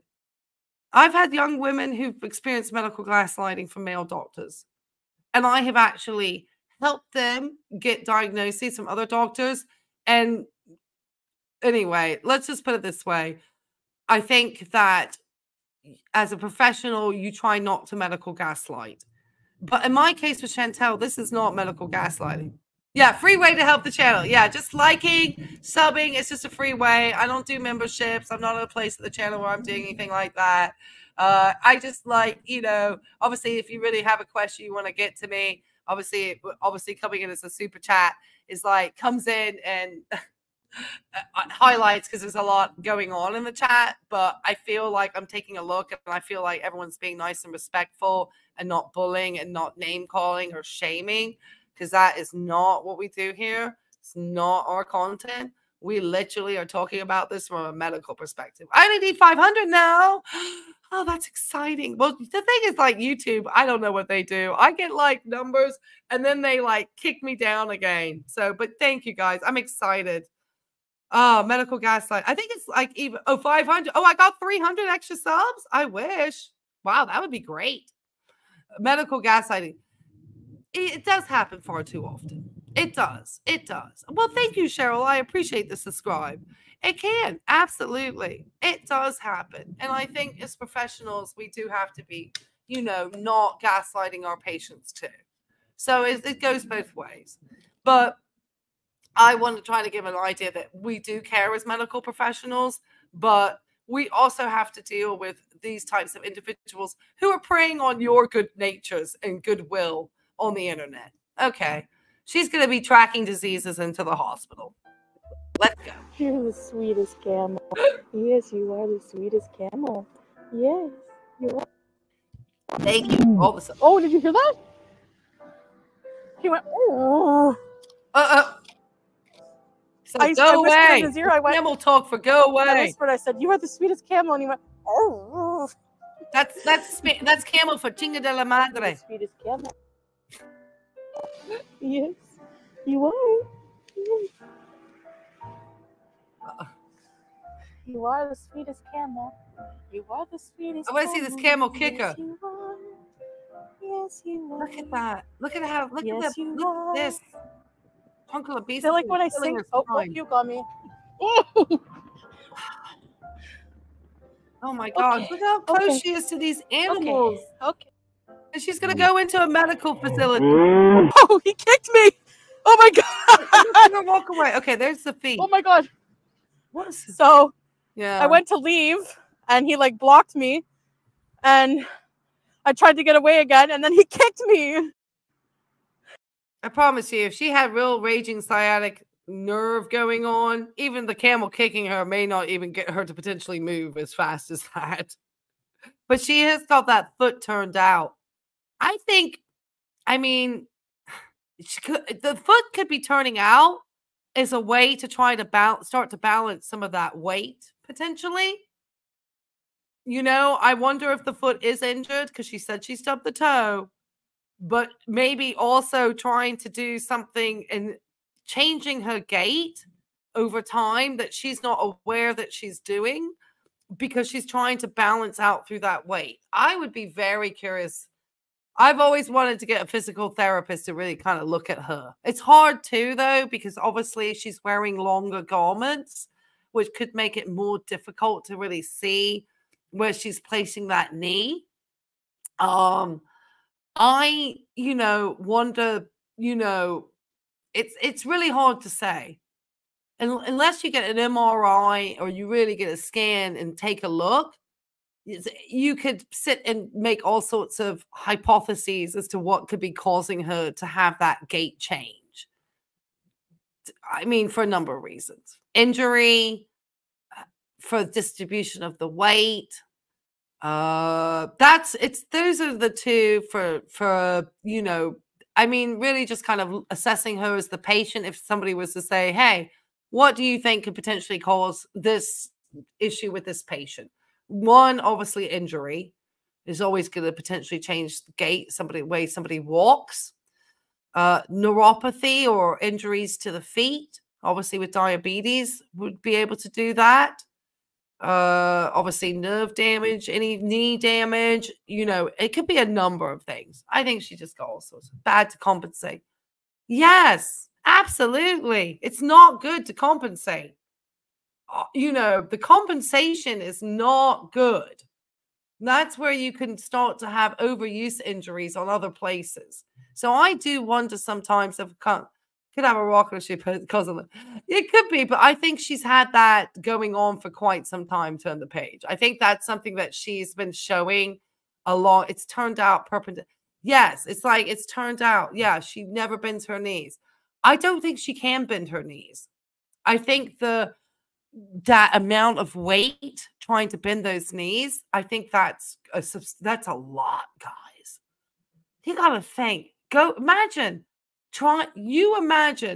going to a gym, putting 500 pounds on a barbell and walking around with it. Pretty close to what Chantel doing every day when she out there on that. Oh, absolutely. Oh, it kicked her. Oh, yeah. Oh, yeah. Oh, yeah. She's going to be feeling that kick. That's for sure. She's going to be feeling, you know what? And I hope she doesn't milk her audience for it. I hope she don't milk her audience for injury when she went and harassed those animals. And then she goes and takes her dirty shoes into a hospital or clinic. All right. Let's go watch her fake a visit to the clinic. He kicked me on my leg. It didn't hurt, but I think this it was like, get out of here then. 1 minute loving, 1 minute kicking. That's the thing with camels. They're still wonderful creatures. Like okay, so as you can see, I'm standing up, getting some vitamin D, healing sunlight. How in that girl feels good moving around? How is she? You know. Hold on. So hold on, girl. How can you be getting vitamin D? Vitamin D, as I would say. You're covered almost head to toe. You got a little bit of flushed cheeks where you really hopefully should have sunscreen on, because if you have rosacea or potentially what looks almost like an arrhythmia lupus, because there's a very distinct butterfly pattern sometimes that really gives a remarkable look to lupus. It really does. People have said it to your CPAP marks, and I've kind of gone with the narrative and the rosacea because you've mentioned rosacea. But I tell you, girl, the other day when you were in that one video holding that cat hostage, it looked very much like a butterfly arrhythmia from lupus. I'm just saying, Chantel. I'm just saying. So I don't know. It looks more lupus based than classic rosacea based. But hey, who am I to know? Hey, what do I know?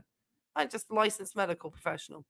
Yeah, you shouldn't be out in the sun if that's the case. It's actually going to make it worse. And the only part of your body that actually is showing any self to the sun is your face. And you probably need a baseball cap on or an umbrella to cover that face, as not to exacerbate the rosacea. You really aren't very bright. You're better off just taking a vitamin D supplement, girl, at the amount and quantity that your doctor tells you to take, because you're getting older and you're not going to synthesize the vitamin D anyway. And you're still not getting out enough to even think that this is going to be sufficient vitamin D. Yeah, just sorry. Oh, it's really not just very trying to bright. Stretch my body, move my legs, walk around a bit. Oh, like you're the health master over here. God, let me get her coaching me for health, please. I need Chantel, the health coach. She's so smart. Yeah, hand sanitizer. No, she'll be. I'm not surprised we're not seeing her eat a backup sandwich. There's no hands. She got her hands on the microphone here. That she just touched the Camels. She's obviously got her nicer outfit out today. Looks like she's got the nice black. She's out here in this black outfit too, man. She has got to be hot. And then all this layers. Oh, I know she's not feeling good. As I've worked with enough of these patients who've told me how bad they feel. I know she's not feeling good. This is hard work for her to get out and do this. I'm just letting you know, the size she's at and how little activity she does for the most part, this is actually very hard work for her. As much of a narcissist she is, which is, that's just kind of part and parcel, sadly. But she really, this is hard work for Chantel. It's hard work, man. Yeah. Here I was listening to Feel by Robbie Williams, one of my favorite songs. Haven't heard it in a while, and it just happened to come on randomly on a playlist I had. So here I am just grooving and moving. All right. Let me stop you there, Chantel. Hey guys, just going for a drive.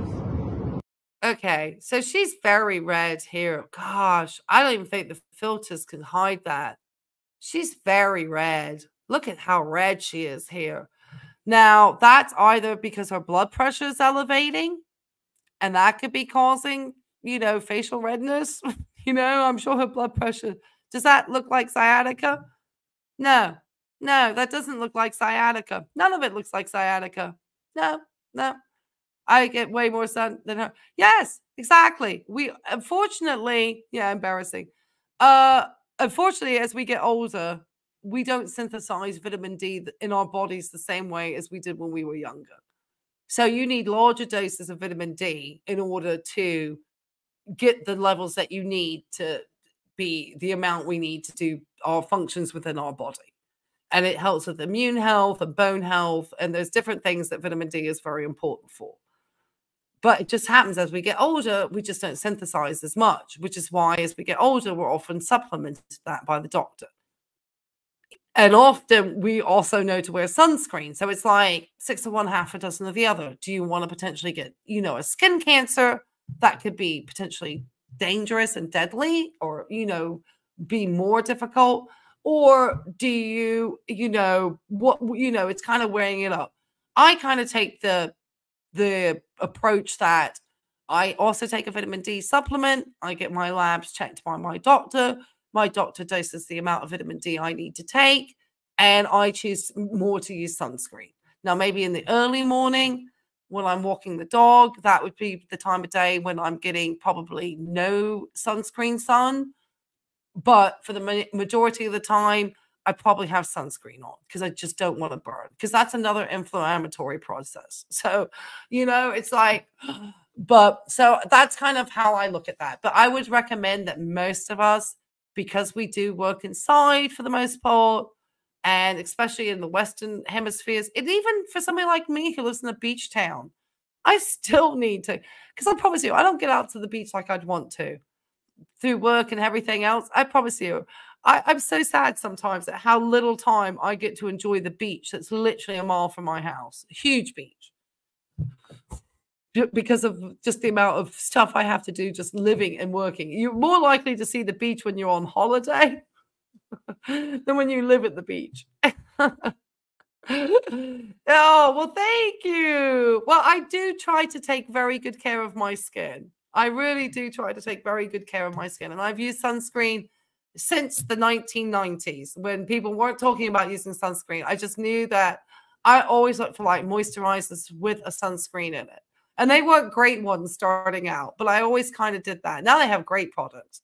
But I always tried to take a, you know, because I understood that's how women in Asia always took very good care of their skin, because they hid it from the sun, you know, it's aging. I saw what my effects on my older family members who grew up with baby oil and lying on pieces of metallic metal that looked like it came off a NASA spaceship, you know.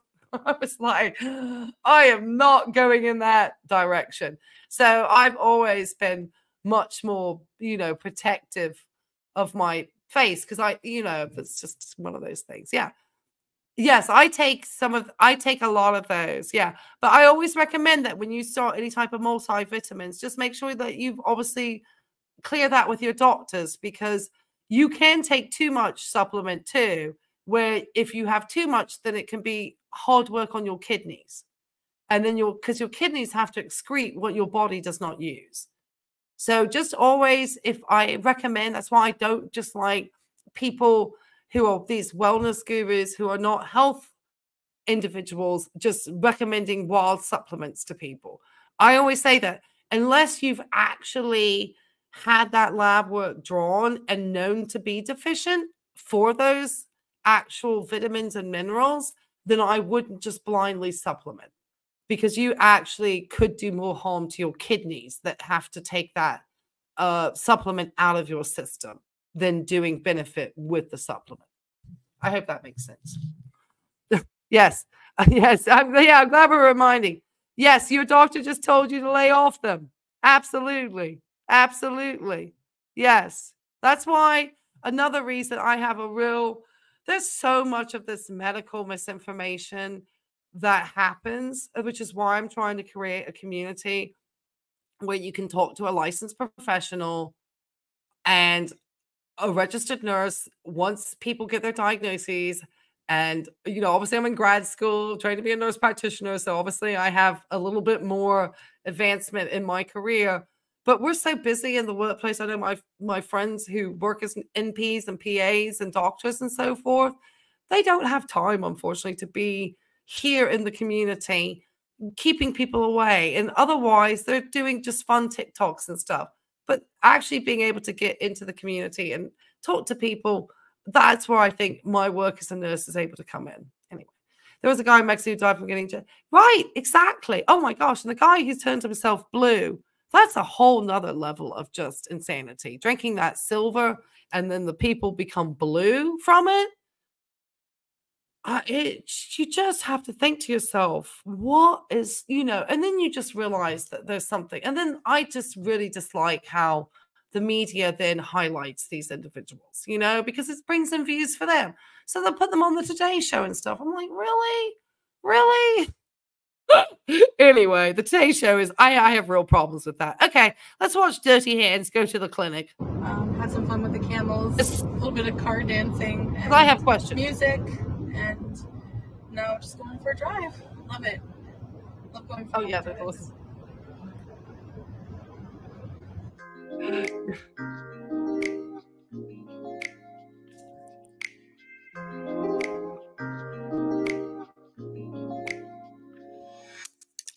that's we still love that she's got the plastic Out in the the window, car, you'll see man. a lot of That's camping great. areas set up. It's That doesn't very make you feel like popular rental for the car. wintertime here in Kuwait. Got to get the car back to the lease company. So it rained pretty hard the other day here, and it looks like the flooding created a mini lake of sorts.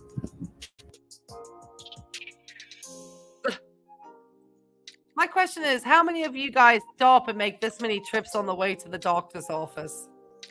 How many of you feel like doing We all thought it this was on the a way nice to the background doctor's? for some selfie shots. Watch this. Watch her sciatica in action. Look at that. Yeah.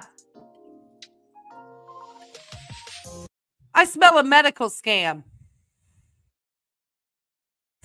I'm sorry. That's driving Miss Crazy, think. Yeah. That's like, she's like giving me like Julie Andrews vibes, but not the Sound of Music. Yes, it's a young teen lady out of a house that says the baby was. Oh yeah, yes, yeah. I hope everybody's getting followed up with a dermatologist if they did that. Doctor first, maybe something else. I don't think she's actually okay. We're gonna watch her foot up the romp. Okay. I have my suspicions as to whether she actually has an appointment. I'm just going to let it be known. I actually think she's just walking into a clinic building, taking the footage, and leaving. There's nothing that gives me any sense that she actually saw a medical professional in this building. Oh, yeah, there's a definite medical scam. You agree? Yeah, it's correct. So just watch how she kind of whispers. As she's there's one point where I think she tries to whisper inside of there, which makes me think that she's covertly in this building. If anybody has ever been to a doctor's office, anybody would know that you have to sit there and wait. Right. Well, I wonder if she'd even want to have her medical records on file in Kuwait if part of her obtaining a visa is her being in good health.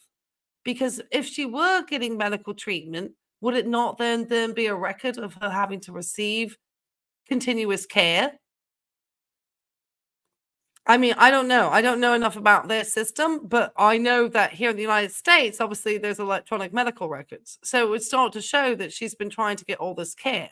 And then obviously she's not in good health. So, I mean, that to me, I actually don't think she's seeing anybody. I think you can find this clinic, but I don't actually think she saw anybody inside of this clinic. My suspicions are that she walked in there, she filmed it, and she left.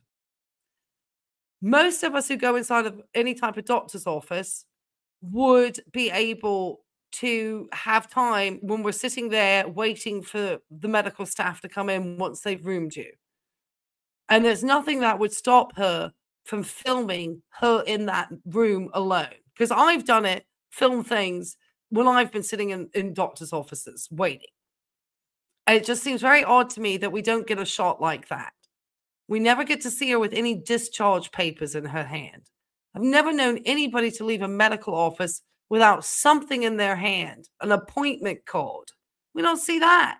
We don't see any evidence except her walk into this building and leave. Just watch. I think she's just pulling a scam. And I don't mind saying here I am arriving at the clinic. I need to get some injections, a pain injection, and also some vitamin injections, mostly B vitamins, including B12. Watch.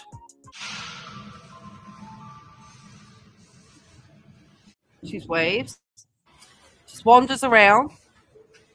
Wanders around. Scamming.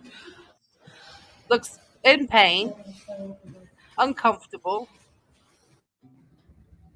All right. Leaves. Time to head home. Injections are done. The nurse was like, "You really need to lose weight." And she didn't see anybody inside that clinic. She never even goes to her front desk. We don't see her inside the room. We don't see that she has any paperwork in her hand. Nothing. I just think she walked in there, got tired walking even down the hallway because they've been out and about filming all this stuff all day long with the Camels, and walks out. That's in the front door, out the back. Pretty much. Not a receipt of a payment. If you were getting a medication and they did an appointment, you would have a piece of discharge paperwork for a medication. Something, an appointment card, something in your hand. There's no way. I've never walked out except nothing, or at least an appointment on a phone, something. This to me is just screaming scam. She's not carrying a purse either. Right. Well, unless Salal the purse. But I don't even know that Salal filming this with her. I just feel, to me, I know everyone else is like talking about how she walks and everyone else is like totally believing this. I don't believe she's getting anything.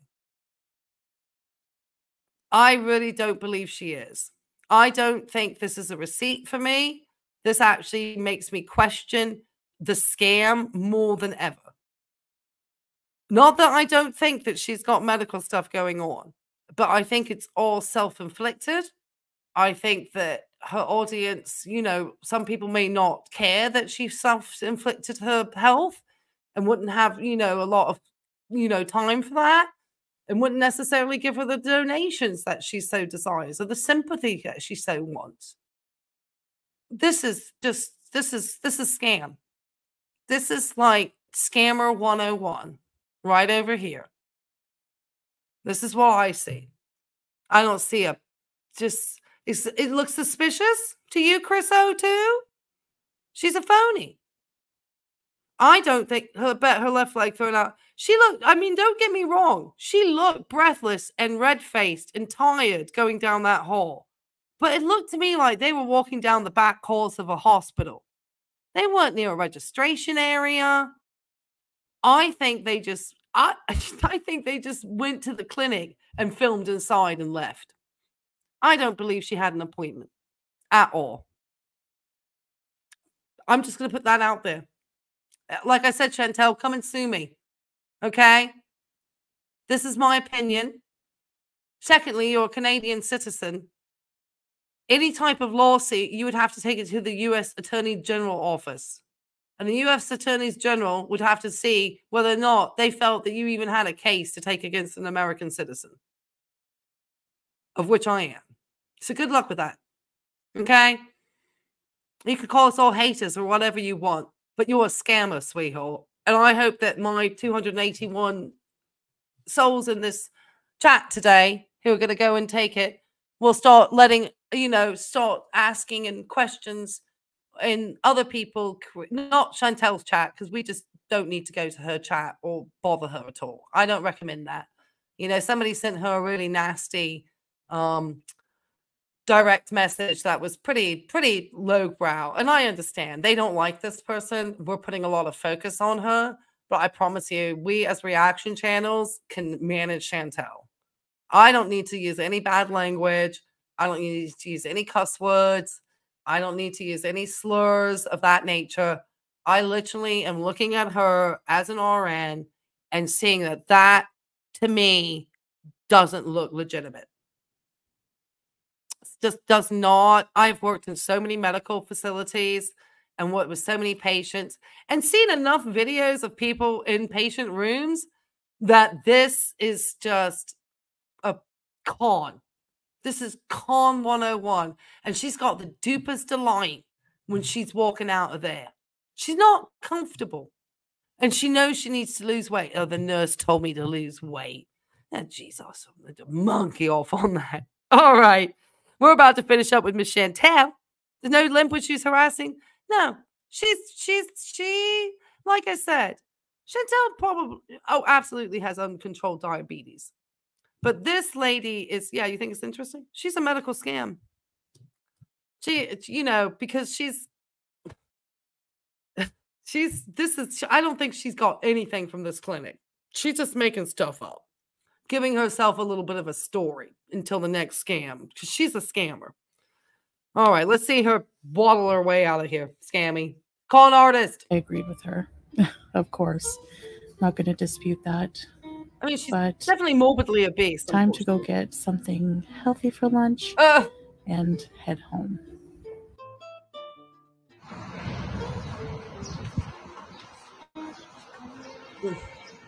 Yeah, look at the foot here. Yeah, look at the foot. You can see very clearly on this when she's walking up.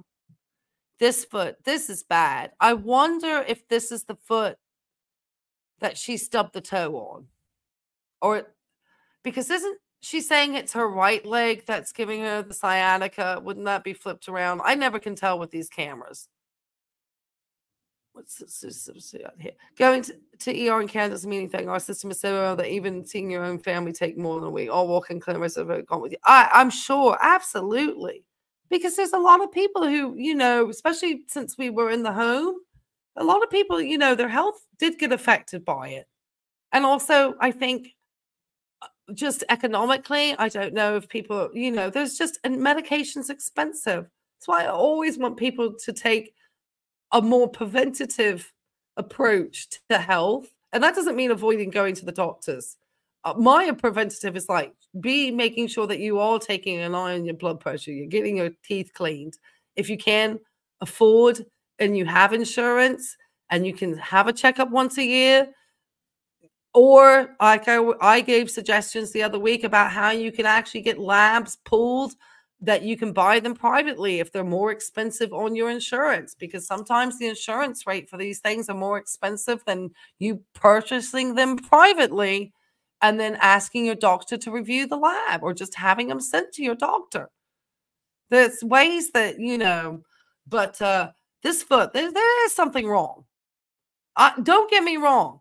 Chantel is not doing great, but she's a narcissist. And I don't really believe that she's gone into that clinic to see anybody. I think she's just trying to, like I said, get the sympathy because she's diabetic. It's self-inflicted. The audience is not going to give it to her. It's just part of her narrative. It's just part, and she's never going to do anything to fix it. So you could be out here banging your head against the wall on these channels trying to tell Chantel, girl, we don't understand. Why aren't you fixing this? I can tell you, she is a very non-compliant type of patient. And she has personality traits that thankfully some of our kind psychology people were popping in and giving us, we're not diagnosing, but we're having a speculation because of these personality disorders. It makes her very non-compliant. And you just deal with this in healthcare. But I think this whole thing to the clinic, I don't think she ever went into the clinic. No, I don't think so. That's a lie. Okay, we're almost done, guys.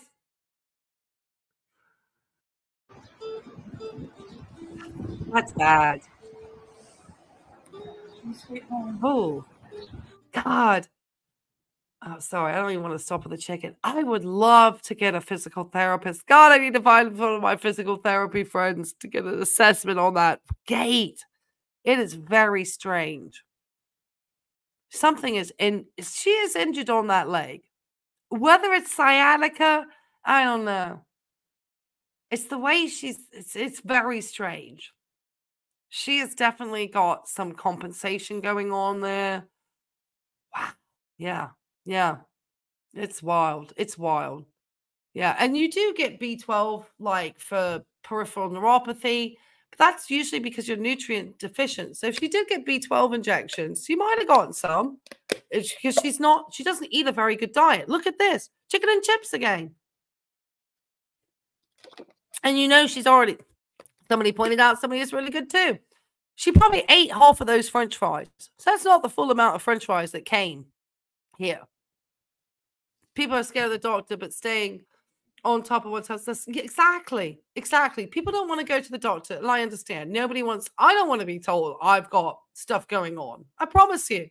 I've had, as I've gotten older, because I've worked nights, I've had times where I don't sleep great, too much stress. It has affected my lab work. And I've had to go back and recorrect it. It's part of the reason why I've made some changes in my lifestyle now. Because I'm getting older and I realize that the body just begins to change and how it synthesizes and does things and how I require sleep. I can't be like I was in my 20s. And really in your 20s, you can't be that way either. It does set you up for potential, damage to the future. You're just young and you don't feel it. But it does make a difference. And it's not that everyone should be, pious about their health. But there's certain things, about not eating. She just ate chicken. She doesn't ever change her protein. And I even know bodybuilders would change out of the chicken on occasion. Because I have a lot of friends who do weightlifting and stuff. And they do eat a huge amount of chicken. But Chantel's no bodybuilder. I know. She does look like Octomom when she's walking. This is her idea, okay? So just remember, she had the chicken pot pie, okay, with all that gravy stuff in it. She then had the frappuccino drink. That was all that cream. I mean, it's making my stomach hurt. All that cream and stuff in it. After she ate the creamy gravy sauce with all the butter and flour and all that stuff, then she's going to chow down to the fattoush salad, which I believe has fried pita bread in it. So it's going to have more carb, more bread, oils. She loves that tomato. I mean, I don't blame her. I love a tomato slice too. Chips. She's ate most of these chips, okay? I think she's got a pot of hummus and the chicken. I never see her with broccoli. Rarely. I mean, the freezer burnt vegetables. I mean, this is not.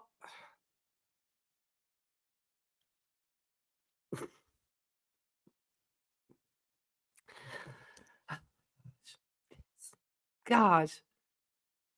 She isn't fooling. I'm glad she's not fooling you guys. I'm glad she's not fooling you. And I think she has to also, and I spoke about this the other day, that her needing to get so much carbohydrate says to me that her energy levels are low and she's just not getting the sugar bang for the buck that she used to get. So she's got to make up for it.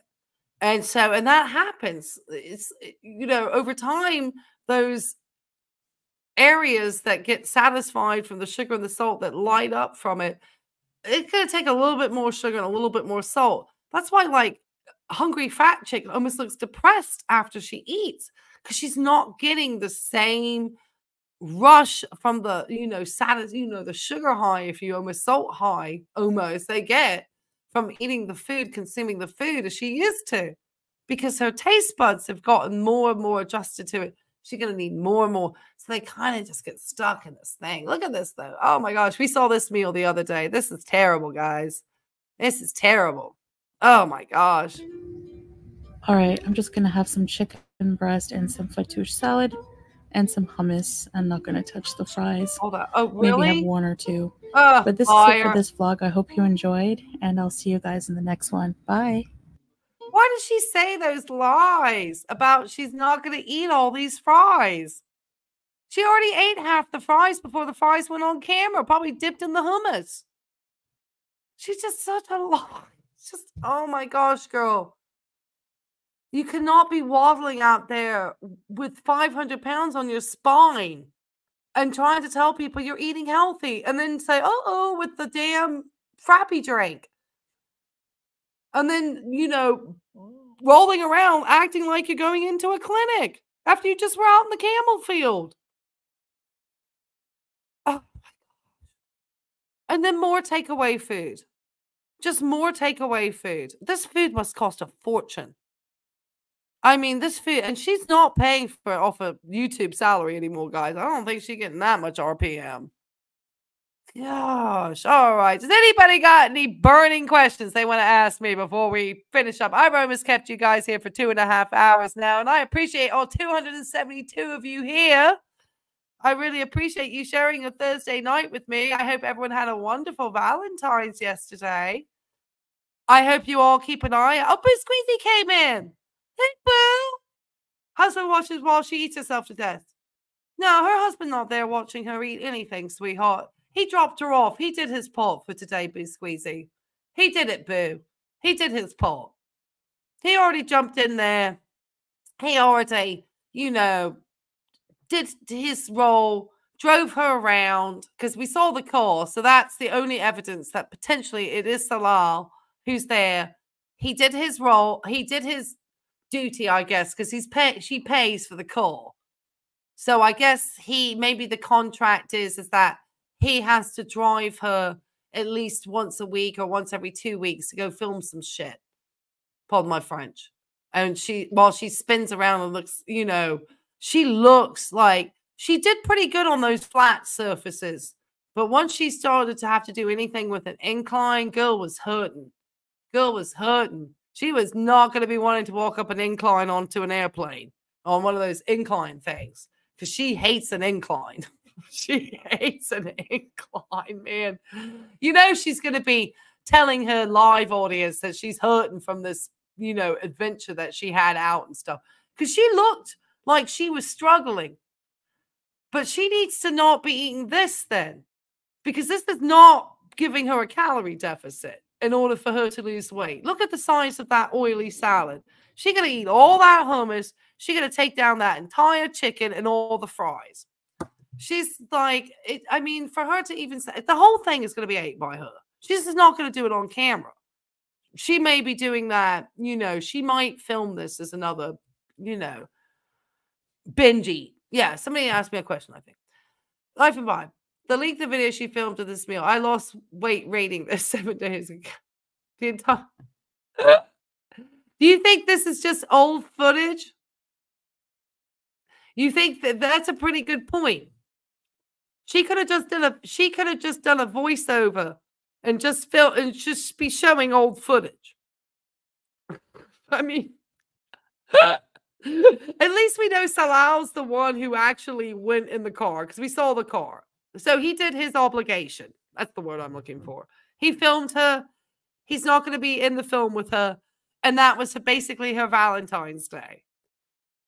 Was that, you know, since they're not going to be filming couples content, I guess her Valentine's Day was technically going to the clinic and seeing camels. Just wild, wild. I'm just curious to see how many, because this is what they always say about people who do medical scams. The details are scanty. Okay?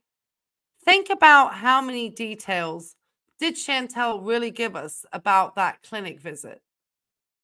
Do you know anything? She talks about that vitamin B12 shot.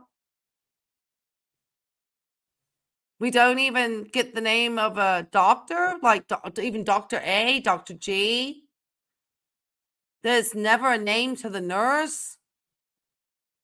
There's never really a dosage. We don't know how frequently she's really getting it. There's no treatment plan. Nothing. No discharge papers, not an appointment card. Nothing. Not a fact sheet about the medication. Not a single receipt. We don't see a receipt for the payment of the clinic visit. How come we don't get to even see Salau and the name of the clinic and a signed receipt saying that the visit was paid for? We see nothing. And when people are doing medical scams, they don't have any details. They just hope that nobody's going to question them because it's medical and that's not compassionate.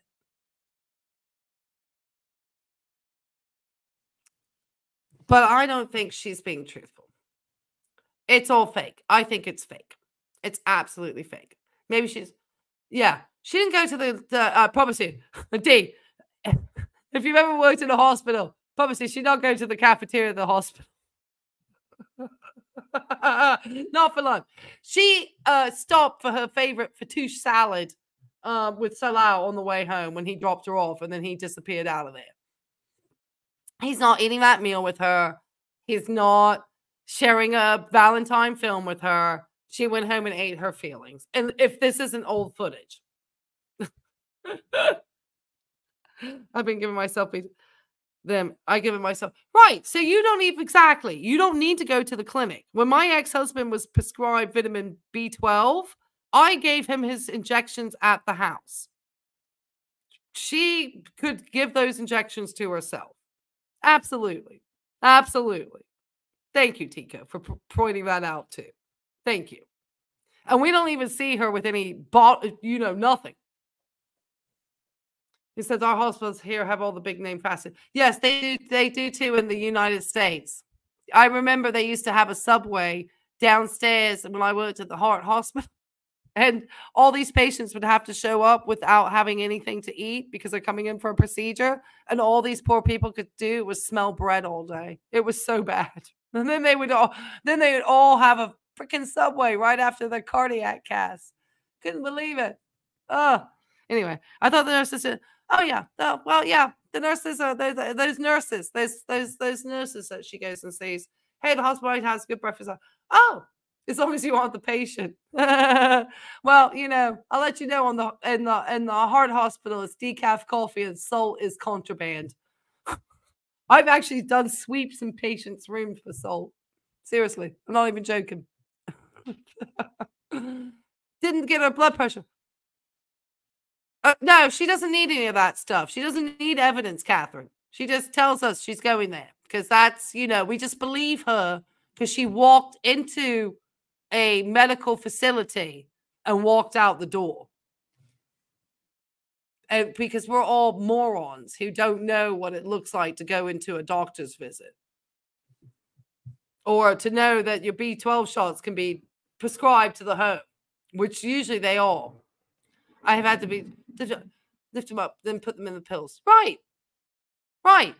I've had to before just to lift it up. Right. Before you go on to, right. So if you've got very, very low levels of B12, they're probably the fastest way to get large doses and right into that, into the blood, into the bloodstream, into the body is through injection. You'll get bigger doses much easier than trying to give those types of doses through the alimentary system.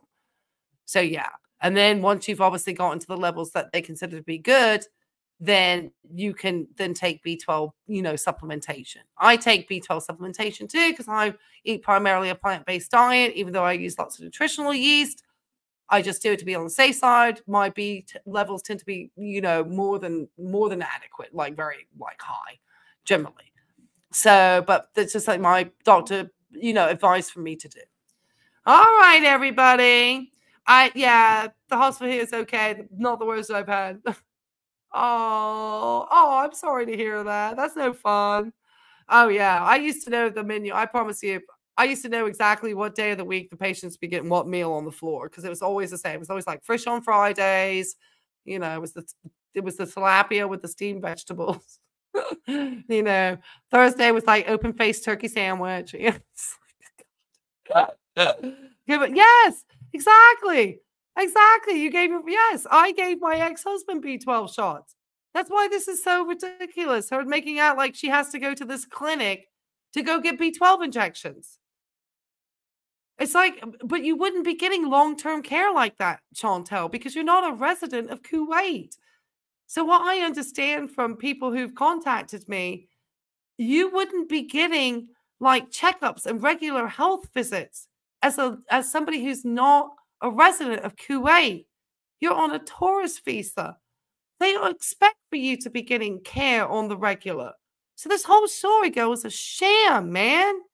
Stop lying to your audience. Stop lying to people. This channel calling you out, girl, and I got 232 people who pretty much are seeing the same crazy stuff I'm seeing.